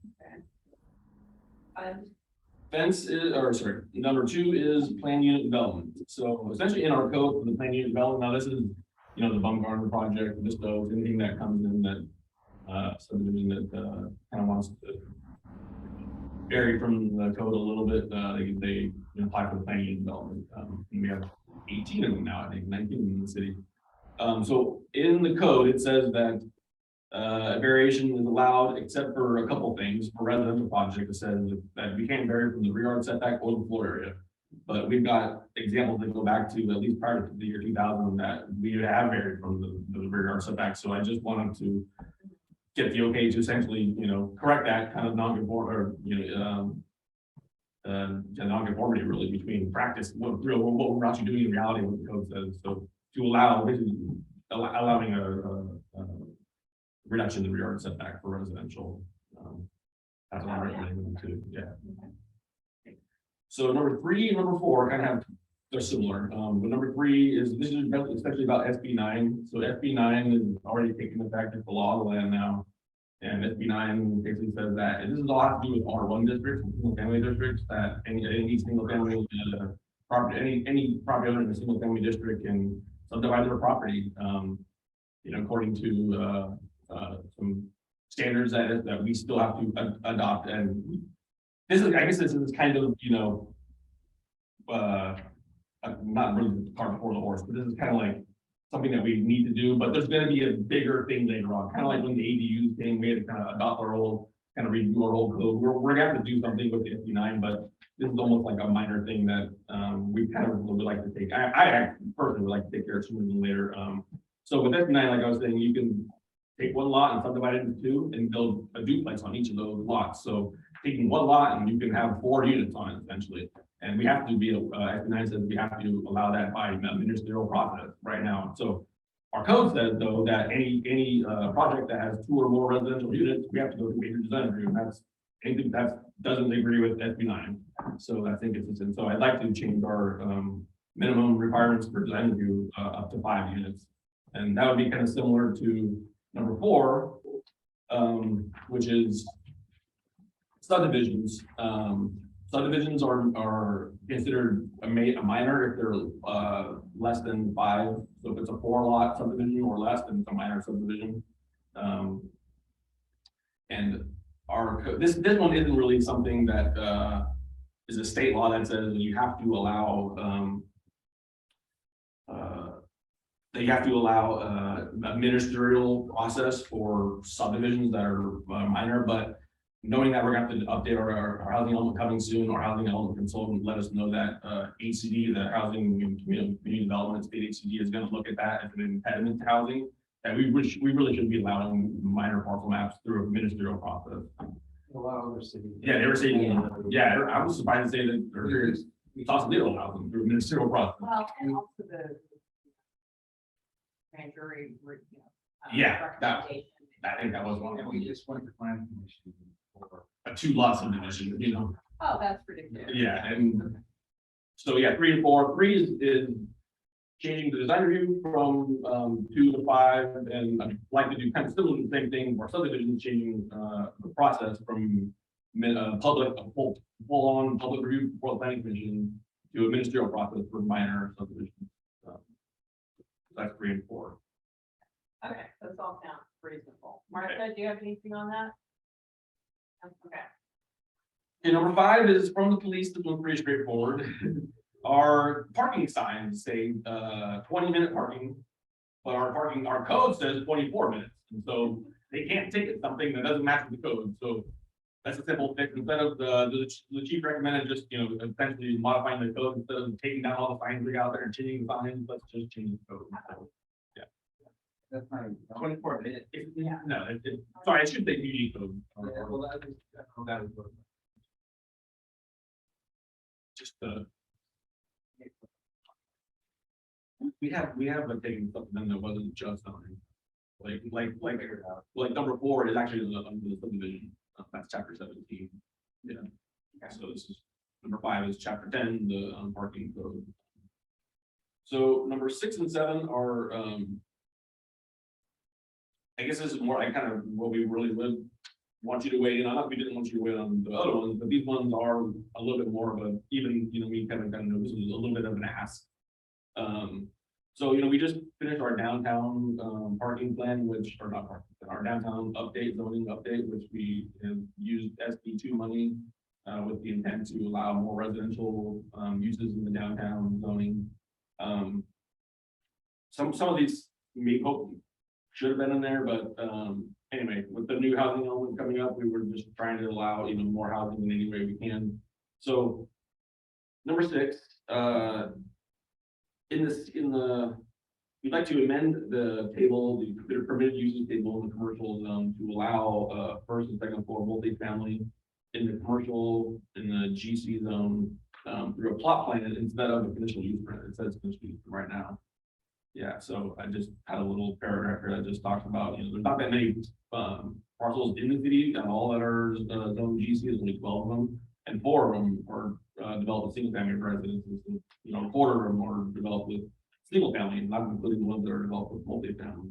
And we have had actually recently a couple properties that want to do something like this, and actually one was right downtown, they want units, for a granny unit, and so, do we really want to go to a planning commission conditional use permit process for 1 or 2 units? Does the commission or council trust staff to, just implement some standard, development standards and prove it through a plot plan instead of going to a conditional use permit? Yeah, I think that personally, I think this should be ministerial as well. It's still discretionary, but it's at staff. It's discretionary at the stat level. If there were ever a question, I think that you'd probably be like, I'm gonna pick it up. Yeah. Yeah. And there's Especially just given that it's such a small, it's just small peanuts. Not that there are big peanuts, but it's small potatoes. like at the end of South Street, there's like 3, or this side of South, on the west end of South Street, there's 3 houses that just kind of dead in there, and they're it's own general commercial. They're never gonna, I shouldn't say never, but I don't see them, converting to commercial, and if they want to add a unit, they have to go through a conditional use permit process, What do you think, Marta? Are you okay with moving forward on that? Yeah,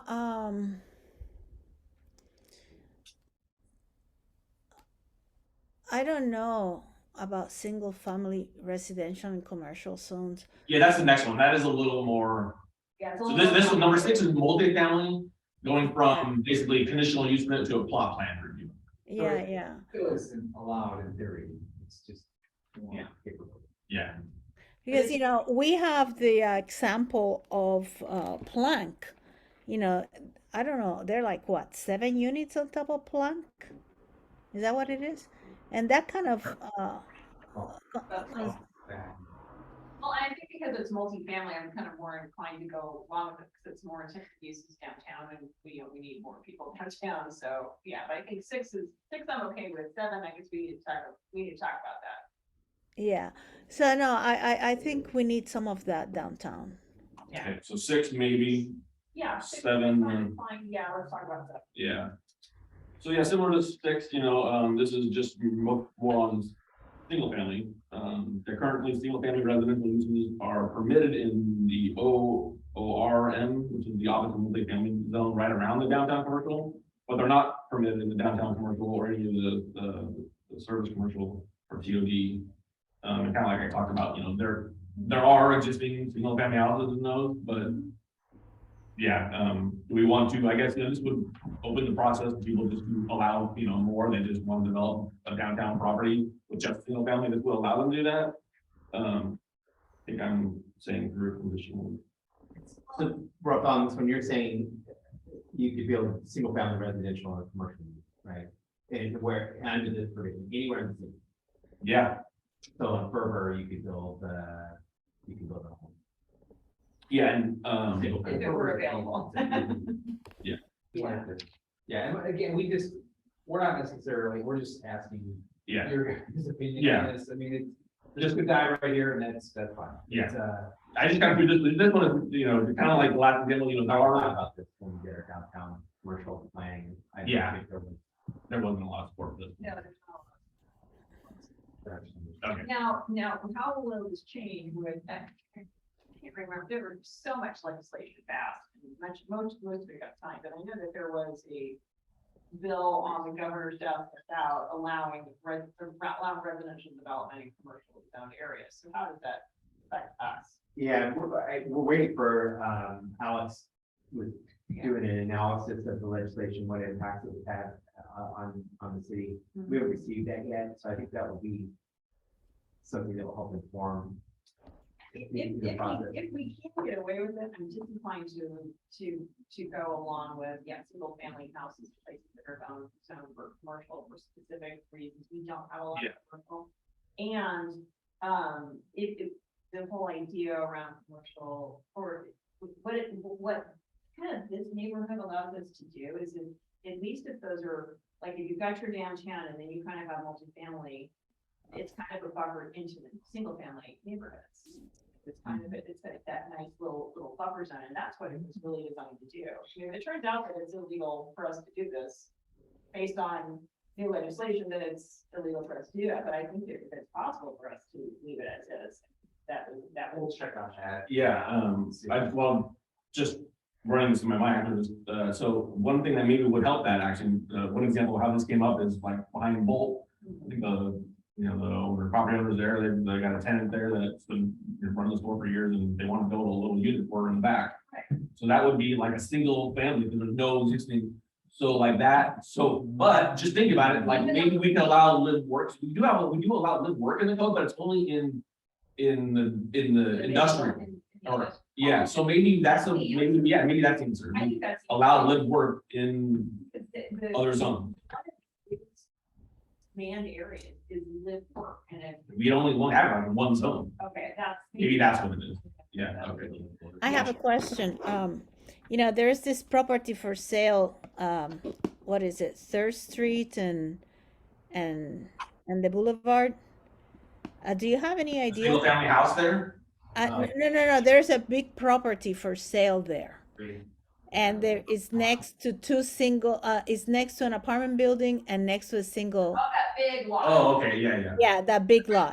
Big lot, it is right behind the senior center. Right. There's a big fruit tree. Oh, Yeah. So, do you have any, do you have any That's our tree. information with anybody about that, Kevin? Yeah, the senior center was kind of toying with the idea of buying it, but it's really zoned for multifamily. They have to put senior housing on it. Yeah, so Yeah. that's the only thing I've ever heard about that, but it is zoned for our higher density. Yeah. And it would be in fitting with the neighborhood, in a good spot for it near downtown. Yeah. Okay, because, at the same time, on the other side, there's that building, then there's a single house, and then there's that old gas station that Mr. Lane has as live and work. So that's kind of commercial there, and then across the street next to the library, there's a computer place. So would it be able to be multi-use in addition to multi-housing? Well, if it's a home, you can run a business out of your home. No, what I'm saying, in that empty lot, Oh, no, could that's. it be, could it be a multi-use, according to zone, like to have business and also housing, because there are already businesses on that block? Unless it fit into the home occupation Yeah. permit, which is, on the commercial end, it's pretty minor compared to the residential portion, but allowing the live work, it's much more, you could have a full on, commercial operation. So I think that's the answer. Yeah. No, right now it's multi-family, so. Yeah, okay, cool. All right. Okay, great, thank you. That was a really good Good, point. I think thank that you. was really, Yeah, but just to put this out there, there's probably something to look at as well is, I know this is, I think on South Street is a good example, where we have single family single family lots that are zoned TOD. Oh, sure. And, you know, whether there needs to be some, at least some special development standards, because what's happened, I know in the past, the developer, not the developer, the homeowner said, oh, I just want to add on. And it's like, well, it's a non-conforming use, that you can't, even though it's unlikely. So single family homes are not part of the TOD, multifamily homes are part of TOD, or allowed under TOD. Is that the issue? Okay. Right, so. So if they wanted to put an ADU though, that would be fine. Well, that's what we have to look at. Thanks. It's creating some development standards so that because I understand, you know, legal non-conforming uses, but I guess the question is, in these instances, is that, do we want to be restrictive, I guess, to those existing single family homes? The goal that the really legal non-conforming means you want it to cease and discontinue. Yeah. But I'm not sure that that's our goal in this situation. Yeah. And allowing for some flexibility if a property owner or homeowner, like if they want to put in an ADU, add or make it a, you know, could be a JDU, you know, to create those situations where you're Maybe that's enough. enhancing. Yeah. Yeah, maybe just modifying our line. Yeah. Yeah. Okay. Yeah, I think that's, that was an unintended consequence, David. Call it, that's been, Combine them all. yeah. It would be challenging in the pencil because you have to buy 3 single family lots. Right. Well, it's frustrating when someone wants to do a nice project, but they just don't have the zoning and it's. I want to put it in you. Yeah. So let's fix that. I think that's a good fix, David. That makes sense? Yeah. Any comment? No? All right, then we will move on to item H. PG&E outages following flex alerts. Okay, this, Not outages during flex alerts. this item was agendized at your request, Chair. And I did send an email to our representative. I know Marta, Councilmember Cruz, is very familiar with our representative, Melinda Rivera. And we had a meeting actually here last week, talk about PG&E projects in the city. And I did share with the brief, there were 3 dates in September, specifically when there were outages affecting, you know, more than a few homes And our business. and commercial areas. Fair Republic. And they appeared to be, well, they were during periods of high temperatures. And at least 2 of those events followed days when Cal ISO had issued a flex alert. So meaning asking It was everybody. the morning after. Right. The morning after. And so the question we posed was, you know, was there an impact on the grid following those requests for our residents to serve that impacted their infrastructure, meaning that we received we had a transformer failure or some other failure. Generally, the PG is not forthcoming as to why there's an outage. In other instances, I've asked, just can you share with me why the outage? And generally, I think the answer is we don't know. And I'll look into it and get back to you. In which case, we don't get a response. So there's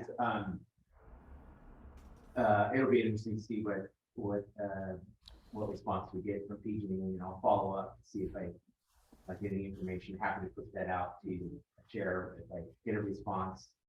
And I do think it would be interesting to look at, which you know, the data we don't have is what is the energy usage. You know, can you map that over time and see if there is a trend and post flex alerts in these spikes, and if there's any correlation to these outages with those spikes, you know, and that's just the data analysis exercise that we just don't have the data to do it. It makes Sonoma Clean Power. I posed that question at a recent Clean Power meeting, and they, I hopefully will be able to work with that team. We've got the information from their meters.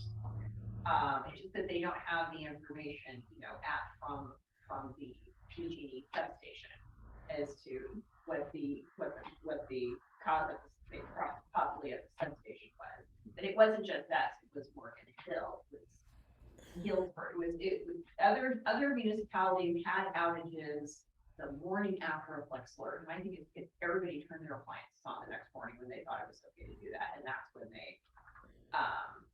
their systems, especially in older networks, failed.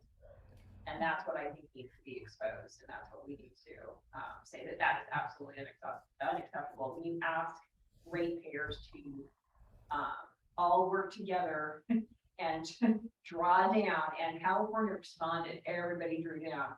I mean, it was an amazing response. People, they heeded the call. And then for them, the next morning when they turn their dishwashers on, their washing machines on, and, you know, vacuum the house and turn on the hopper at, you know, at Fair Republic, that's when it blew. I don't think it's a coincidence. So I think we need to stay on that, work with our local agencies to make sure that we get the upgrades that we need. And we're happy to do that, and Chair, if you're okay, we'll move to sustaining, and then as we get information, report out. That would be great. We are not the only ones, and we're not alone either. So any comments, Marta? Sorry to bore you. Let's get through the agenda. Get out of here. It's my new meds. Oh, sorry. Any public comment? Okay, if not, we'll move on to the next item. Next page, what do we have? Oh, standing items, okay. Quick updates? Okay, well, I'll start with the first one, the Complete Streets Safety Assessment. So just on Friday last week, we received a preliminary draft copy of the Complete Street Safety Assessment that is the report based on our walking audit that we conducted earlier this year. We are currently reviewing the report. I think council is going to be impressed. It's a very comprehensive report. It actually ties into a lot of the recommendations that we discussed earlier about the VMT. So you'll see recommendations there. They just asked that we get back to them with any comments before the report. It's preliminary draft, so I didn't want to disseminate it quite yet until it's all buttoned up. But good news is that it's largely done, and there might be some minor tweaks, but otherwise it will, as soon as we finalize it, which the due date is October 26th, so it's coming up next week, and we'll be able to get it back out to council. Great question, Marta. Yeah, I was wondering if the study of students walking is taken into account. Well, this, you know, what we did was focus on the area of Oste Road, Citrus Fair Drive, and First Street, and focus there in part because of the, you know, we all know that the council approved the Oxender Valley Apartment Project, and, you know, there's a real interest in this area in tying in, as we discussed earlier, with our parks and our bike plan and everything else. So it was looked at through the lens that this is going to be a more heavily utilized, you know, corridor for presumably when the project gets built, you know, school kids. So it does take into account, but beyond that, it's much broader. It looks at Because, you know, Hillsburg Avenue is highly transited by pedestrians and by cars. And, you know, it should be part of that because it's right it's right there. It's in between Citrus Fair, Hillsburg Avenue, and all that section that goes towards what's the name, Tarman. You know, it's the Boulevard, Citrus Fair, and Hillsburg Avenue. I mean, that's a major pedestrian and car use. And as you know, I mean, many people have been asking for a light there due to the accidents that we've had in that area. So it's something that shouldn't be overseen. Right, well, just, this is an effort that, UC Berkeley agreed to fund it, at their cost. And they asked us to define a relatively, smaller geographic area. But, I think hopefully what we were viewing this is something that would kind of open their eyes to the benefits of really doing something, complete street safety assessment on a broader geographic scale. So Yeah, but it's just 1 block away and it's one of our major accident areas. So that Yeah, should well- be included in that little area because it's like Hillsburg Avenue to whatever other street you have. Yeah. We Well, tried. Right, and we did, one of the outcomes of that was through this process, we, in connecting with the consulting firm that was doing the work, we engaged in a work agreement with Fair and Pierce to, evaluate traffic safety improvements at the Hillsburg Avenue, Cloverdale Boulevard, South Cloverdale Boulevard intersection. And we actually, received a draft presentation. They're finalizing that and we're gonna be bringing that back. I think the solution that has been presented. And that was to the administration subcommittee? It's just that. It was just to staff. It was again, initial presentation, wanted to make sure that they covered their bases, but what will we be doing is bringing this to council, to get direction to move forward with the planned improvements. One, to get the presentation, receive the presentation, and then get direction to move forward. I think there's support and there will be support. The other thing that I said, or shared with during this is I think the solution is going to be a model that we can use in other parts of the city. Really it's an enhanced pedestrian crossing with additional signalization, with additional refuge. It's road diet for the entire, everything that used to be a county road, and, Cloverdale Boulevard, south of the downtown area that was redeveloped, it's still a stroke. And that's the problem. And so so I got a chance, I was on the tour and it was a walking tour. It needed to be a discrete area, plus it was free. But what it will help do is develop standards that will then be applicable to Hillsburg Avenue and all of Cloverdale Boulevard and all of our streets. Because you can't just put in a nice bike path and a sidewalk in one part of town. It has to be, we have to improve the standards throughout the entire town. So. And then the other question would be, how is that going to be impacted once the AVH is established and developed? Well, that's a good question, and I'm hoping that this report will provide a kind of a menu of other improvements that haven't been brought forward in the past to the city council for consideration.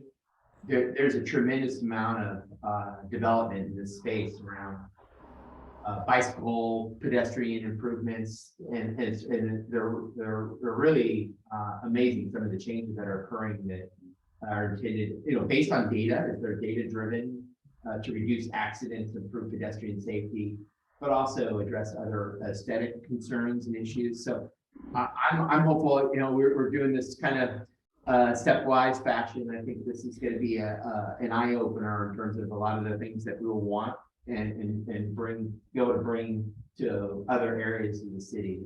And David, let me ask you, what about, this is a big concern because Citrus Fair is a private road. How does that impact what kind of funding is used for the city? Is it going to be able to be used for that? Are they going to reimburse us, or how does that work?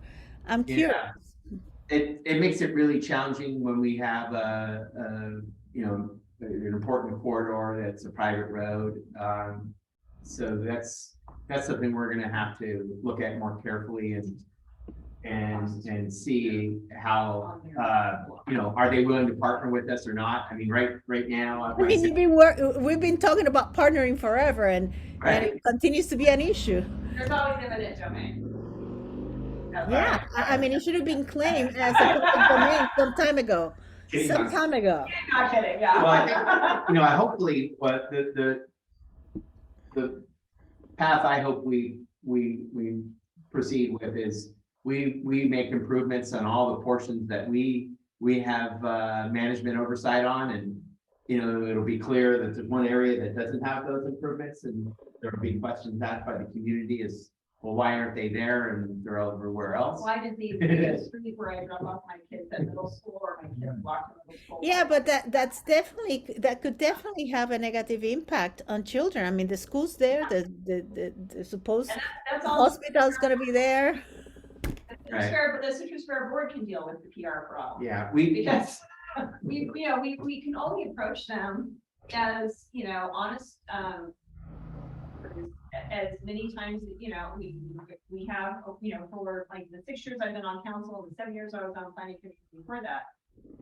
And so you can only present them with your honest broker, you know, asks, you know, and then they're gonna do what they're going to do. And then if they don't, they're gonna face the consequences of the community. And then again, I'm sure this is all gonna come after I'm gone. So That's a big truth, yeah, this shit's gonna hit the fan. if after there, that. if any of this comes before I leave, I definitely have to recuse myself. So I guess this is my place to voice any Well, concerns. it would be great to have an agreement with them that they would be work with us in a partnership role to support the development standards that have been developed by the city. That would be a dream come true. Money that they also pay for the benefits that they get. Be great if we have a cyclone fence with barbed wire on the entrance, one of the main entrances in town. Okay, great, because I have a question on the next step. Anything else? Great. Okay, so what's the, any public comment or questions? Seeing that, we'll just move forward. So update on 6 acres, David. Yeah, so the state water board has executed funding agreements with an engineering firm to prepare the preliminary engineering work to extend water and wastewater infrastructure to the 6 acres project. They actually held a community meeting on Friday last week. Both Darren and Trevor from our water division attended and gave them some really good feedback in terms of what kind of improvements, the design of the improvements in that area that would be conducive to how we want the operations of to support our operation model. So that's really moving forward. And, you know, my hope is we'll be able to bring that forward, or at least, you know, start that review process once it's finalized. They're still working through it. And currently, there's a similar effort underway to consider the South Cloverdale water. That's, in my opinion, that's a lot more complicated. They wanted to bring, the state's representatives wanted to bring those together as one annexation. And I agree with them from an efficiency perspective, but I also think because council hasn't had the opportunity to discuss from a policy perspective what is entailed in annexing that area. We haven't got your direction yet on, you know, what are the key issues that you'd like to see addressed. So funding of you know, how are the proposed improvements funded, and both water, wastewater. But the other nuance with South Cloverdale is that that district overlaps with the city boundaries. And so there are existing buildings and land uses that are in the city proper, but they're served water by South Cloverdale. And so it's a little different in the sense that in that case, they're not annexing to the city all of their land, they're detaching, what term is called detachment, from the water district to get water service from the city. And so that's kind of there's a different component to that, which is more challenging. So And that is, if I may, Melanie, and that is my question, because is CEQA requiring land annexation also? Or is that something that we don't even touch? Are these people going to become part of the city boundaries? Are they going to become voters? Or are they going to have to comply with city regulations, or are they going to continue to have their country county life? yeah, so that with the question you asked, Non-conforming legal use. has been part of why this is taken so long, is especially 6 acres. They really felt like they wanted to have kind of their own zoning there. And once you annex, you become part of the city zoning code, and yes, those landowners would then be if they're registered, they would vote in city council elections and other city election processes, which they don't now. But one of the components of the work order that is underway for 6 acres is the CEQA documentation. So LAFCO in particular will require a CEQA document. I think it's going to be a mitigated negative declaration. We haven't seen it yet, but I know it's in process. And then likewise, South Cloverdale Water Company. Now, in those cases, again, it's a mixed bag, because some of those properties are outside the city and some are in.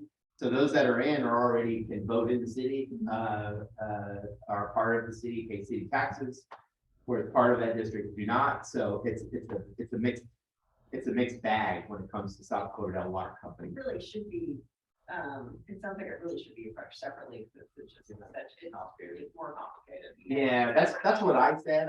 And they weren't too happy when I said that.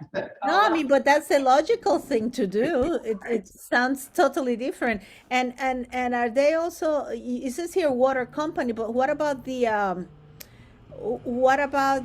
sewer? Is that also in this process, Kevin and David?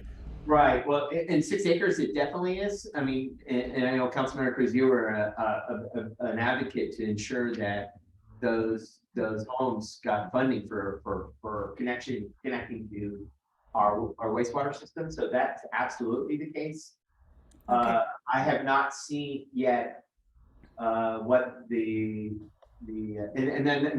that's why it needs to come to council for a policy discussion, is what are the components necessary to support annexation of the South Cloverdale Water Company.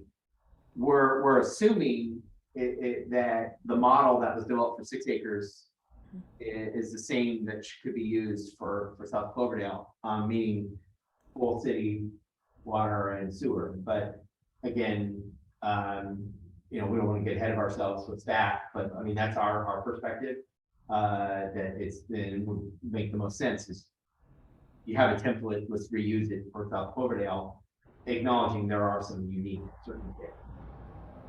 So again, we've spent a lot of time on 6 acres. South Cloverdale's trying to catch up. We haven't quite spent as much time on that, and it's hard because it's a time and money thing for us. We don't have budget for this work, and we're trying to do our part to assist and move this along. I guess it was I inherited it. Melanie had been ongoing with it, and the next council is going to inherit more of it. Yeah. Hopefully, we'll get at least one of them done, annexed, and it'll at least we'll have a pathway for how South Cloverdale might be able to follow suit. But these are big areas that Yes. have been in the county for a long time. And there are other policy issues that I think are relevant to bring forward, and it's just a matter of how do we, come together and strategize on what our perspective is. Like, I mean, for instance, I think we might even want to have a conversation around modifying the tax sharing agreement. So we get more share of because the county gets about half of the taxes that are generated, and would continue to do so. I mean, right now they get more than half, they get most of it, they get all of them, but or even after annexation, they get half of them. And, to really support, In order to support those services, The we're services. gonna do a better check of that. Yeah. I say we just send them a letter and say we're taking it. That's what they do. hey. Yeah, Yeah. you say, oh, we decided we're taking, Unfortunately, they have the auditor controller. that- Yeah, they do. Yeah, I know. So I have a policy question. So we do not get 100% of the taxes that region until they're totally integrated into the city limits. Even then, we wouldn't get 100%. Right, so under, Why? we have a master, what's called a master tax sharing agreement. And, I see. and I mean, some of the taxes that we don't receive are for good reason. So for instance, the county library gets a share. Mhm. The fire district gets a share. Yeah, but this is housing. But the majority, about, I think 47% or something like that, the county gets for county services, for things like behavioral health or other county services. Again, there's an equity issue of, Which are we we don't- getting the yeah, services No, in return for those payments of tax dollars? we're not. We're not, and there has to be some transparency on that. Well, but it's, this is the story of annexation. Or should be called the tale of annexation. Yeah, Because. or the saga of annexation. Okay, exactly. George R. Martin. Yeah. So, yeah, that's the problem, is that it won't be, we won't get the whole share if we annex them, and it's not, and normally when we would annex an area like that, it would because there would be a housing development or a commercial development or a mixed use development going in to properties of that size. And that would cover the development costs, or that it would theoretically cover the development costs. But that's not the case, right? That's not the case here. Well, So- that's another box of surprises when the Lyle property sells. Yeah, so that's the case with that. That's why this is more complicated. Yeah, I say we don't share. I just say we send them a letter, say we're not sharing. We want all of it. Yeah. So we'll see. Thank you very much. Any public comment? Okay. So, item C. Good news, hopefully. Well, we're still working on the license agreement with Smart. We've provided our comments back. Actually, I need to follow up and check in with them on the status of their review. I know some of the comments were from our city attorney, so it's probably in their county council queue to review. The one item we're really waiting on that's on our end is part of the agreement is they want an exhibit, and they want a kind of a more detailed survey level exhibit. So we're working on. We've approached Kurt Kelder. We've approached Royston Hanamoto. Kurt said he would get something to us, kind of pro bono, about doing a formal survey out there. Yeah. You draw a pretty picture. But we can get this week. Yeah, the goal is to, I think, we'll plan on trying to at least bring the agreement forward, so we can get council's authorization to enter into the agreement. And, it may not be completed, all the i's dotted, t's crossed, but pretty much in a form that I think council, can really have the opportunity to review it and say whether you support it or not. We believe there's going to be support for it, and concurrently we need to develop a CIP worksheet to put together for funding the improvements, which will be a fence, a gate, trail to access from the parking lot to the entrance, and maybe a shade structure. Keep it simple at first and Yeah, then build on it from there. great. Okay, thanks for the update. Any comments or questions? Seeing none? Move right along, get this party start. Why don't you just go ahead and whip through the updates, and if anybody has a question, raise a hand. Planning log, basically, the biggest thing we're working on is that still the next to Papa's Pizza at the gas station, they've submitted a plan, we're just going back and forth, and getting all the information. That should be going soon, and Baumgartner is getting close to pulling a building permit. And they pay their development impact fees, which is great. Yay. Questions? Right, move along, next item. This is the minutes to the ordinance. The ordinance is in effect, so we're consistent with other counties. The only outstanding item was, was the amendment to add the PFAS. So it's just outstanding. We can bring that forward for council consideration. I'm just gonna throw that into, It would probably, for introduction, it would probably be introduced. okay, it's considered new business, I thought it was, okay, For introduction. okay, gotcha, okay. And then, F, Smart Fragrance Trail, do you have any news on that front, other than dog park? And No news. Yeah.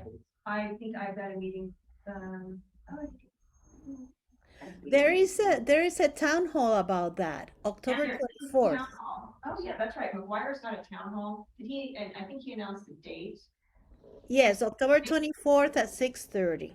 October 20th. Can we make sure we get that out on the newsletter Yeah. and Cloverdale Connect, just to help promote that? Councilmember Cruz, if you have it handy, would you mind forwarding that to me? And Do I'll, you have it handy, Martha? Yes, I do. Yeah, that would be great. yeah, I missed that. So we'll put that in the weekly newsletter. Yeah, with the link, I think. Yeah, it's important because people can ask all the questions and all the concerns and make all the complaints that they have about it too.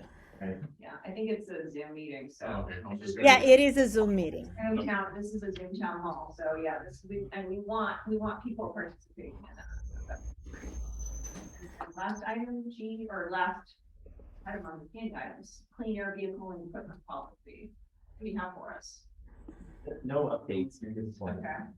Well, I think there's something cooking at NCTA and RCTA on that, so, probably. Right. And we certainly understand council's goal here. And I know when we recently looked at the mini excavator, we looked to see if there was an alternative fuel vehicle for that, and it just for that, Yeah. there wasn't. Yeah. But Before we go on, what happened to the amendment to the ordinance? I'm sorry, I didn't hear that. we just, Councilor Cruz, we just need to bring that in, we did introduce it. Council expressed the desire to do more outreach. I think, over the preceding year, we've done more outreach, and especially, the Zero Waste has done a lot of promotion around alternative materials. So it's just a matter of bringing this back. Oh, it needs to happen sooner than later. And I have been reporting a lot of plastic straws in Cloverdale too. Oh, yeah, there's been a lot of straws at restaurants, a lot of plastic straws at restaurants. The I ones take that a picture. are Great, but, and then also we're getting, we need to get Zero Waste to go talk to Flavia's, they're doing a great job at, we will look into we'll bring our own bag and have them put our to-go stuff in our bag. And well, at the bottom of the bag, they'll throw in plastic utensils. Yeah, so there just needs to be some more education. Yeah, and they have been doing that. We just need to let them know what businesses to address. Yeah. And they do send a representative to educate. Yeah, and the Wolf House group has a sign in their notice board that says, well, because it's county, we can't give you utensils and condiments, and it's like, it's not it's actually not accurate.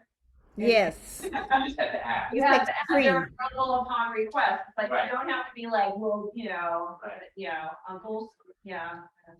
Big brother is over our shoulder and we can't do what you want us to do. Well, what do you expect at that shop? Well, they just need to be educated, they just need to come up there and say, hey, well, here are the alternatives, but otherwise they're doing, the packaging is fine. It's just, there are a couple of little, adaptations that could help, so. Yeah. We can, we need to have a tip hotline for, the waste management cops. Or zero waste cops, but yeah. Okay, thank you, and I'm sorry for interrupting. So, okay, so item G, so interesting, side note on item G on the clean air vehicle update. I learned from Delinda Fisher that, Petaluma staff, same thing, they wanted like the backhoe or another piece of equipment that is end of life and they're gonna replace it, and the council told them to rent one until an electric one is available. So I'm like, I think I'm pretty nice, that's all I'm saying. But they were, because that's how serious they are about getting, city operations down to, to zero emissions. And so, if we need to replace equipment, we replace equipment, but every time we've got an electric or a zero emissions equivalent that's marketable. I was wondering too, is it possible for us to kind of work with the air district, because they might have some funding or some ideas as well. Yeah, I do monitor the programs on their website, try to see if there's something that needs, would address our needs. For instance, I did push out on the weekly newsletter the interest in the air monitoring stations Yeah. and I saw that. the senior center. Yeah. Was very interested. So we're definitely tracking what they have available. Some of it's geared towards private interest, but if we can use any of the programs, we certainly will. Oh, cool. Well, I know that there's interest amongst board members, like they have the clean diesel program where they provide funding for farmers to replace old tractors with quote unquote clean diesel, but now, the push is to going to electric tractors. And so I know that there's a push amongst the board members to see what the, air districts, especially all the air districts working together to do to kind of, push the envelope on farm equipment. But yet, Justin, the Press Democrat over the week, I think it was over the weekend, where the local dairies were talking about how expensive the fuel costs are. They want to go out and just field. So, I mean, we have incentive locally. We want to keep agriculture local. Our big equipment needs to go electric. Because fuel. Application. Yeah. Well, Well, it takes a lot of. you don't go very far. You've got all night to charge, or you've got days to charge, or weeks to charge, and so it's like and I think that if all of our commercial and agricultural, markets kind of work together, it can help, push the envelope on that. So looking forward to seeing that. So future agenda items, do you have anything, Martha? Not at this moment, thank you. No, on that, no, any other items? Okay, we'll adjourn until, I don't know when our next meeting is. When's our next meeting? I think it's December 25th. Don't talk to me after December 14th, okay? Work leaves. December 14th. Oh, great, thanks, everybody, thanks for. Happy birthday, Martha. Thank Happy you. birthday.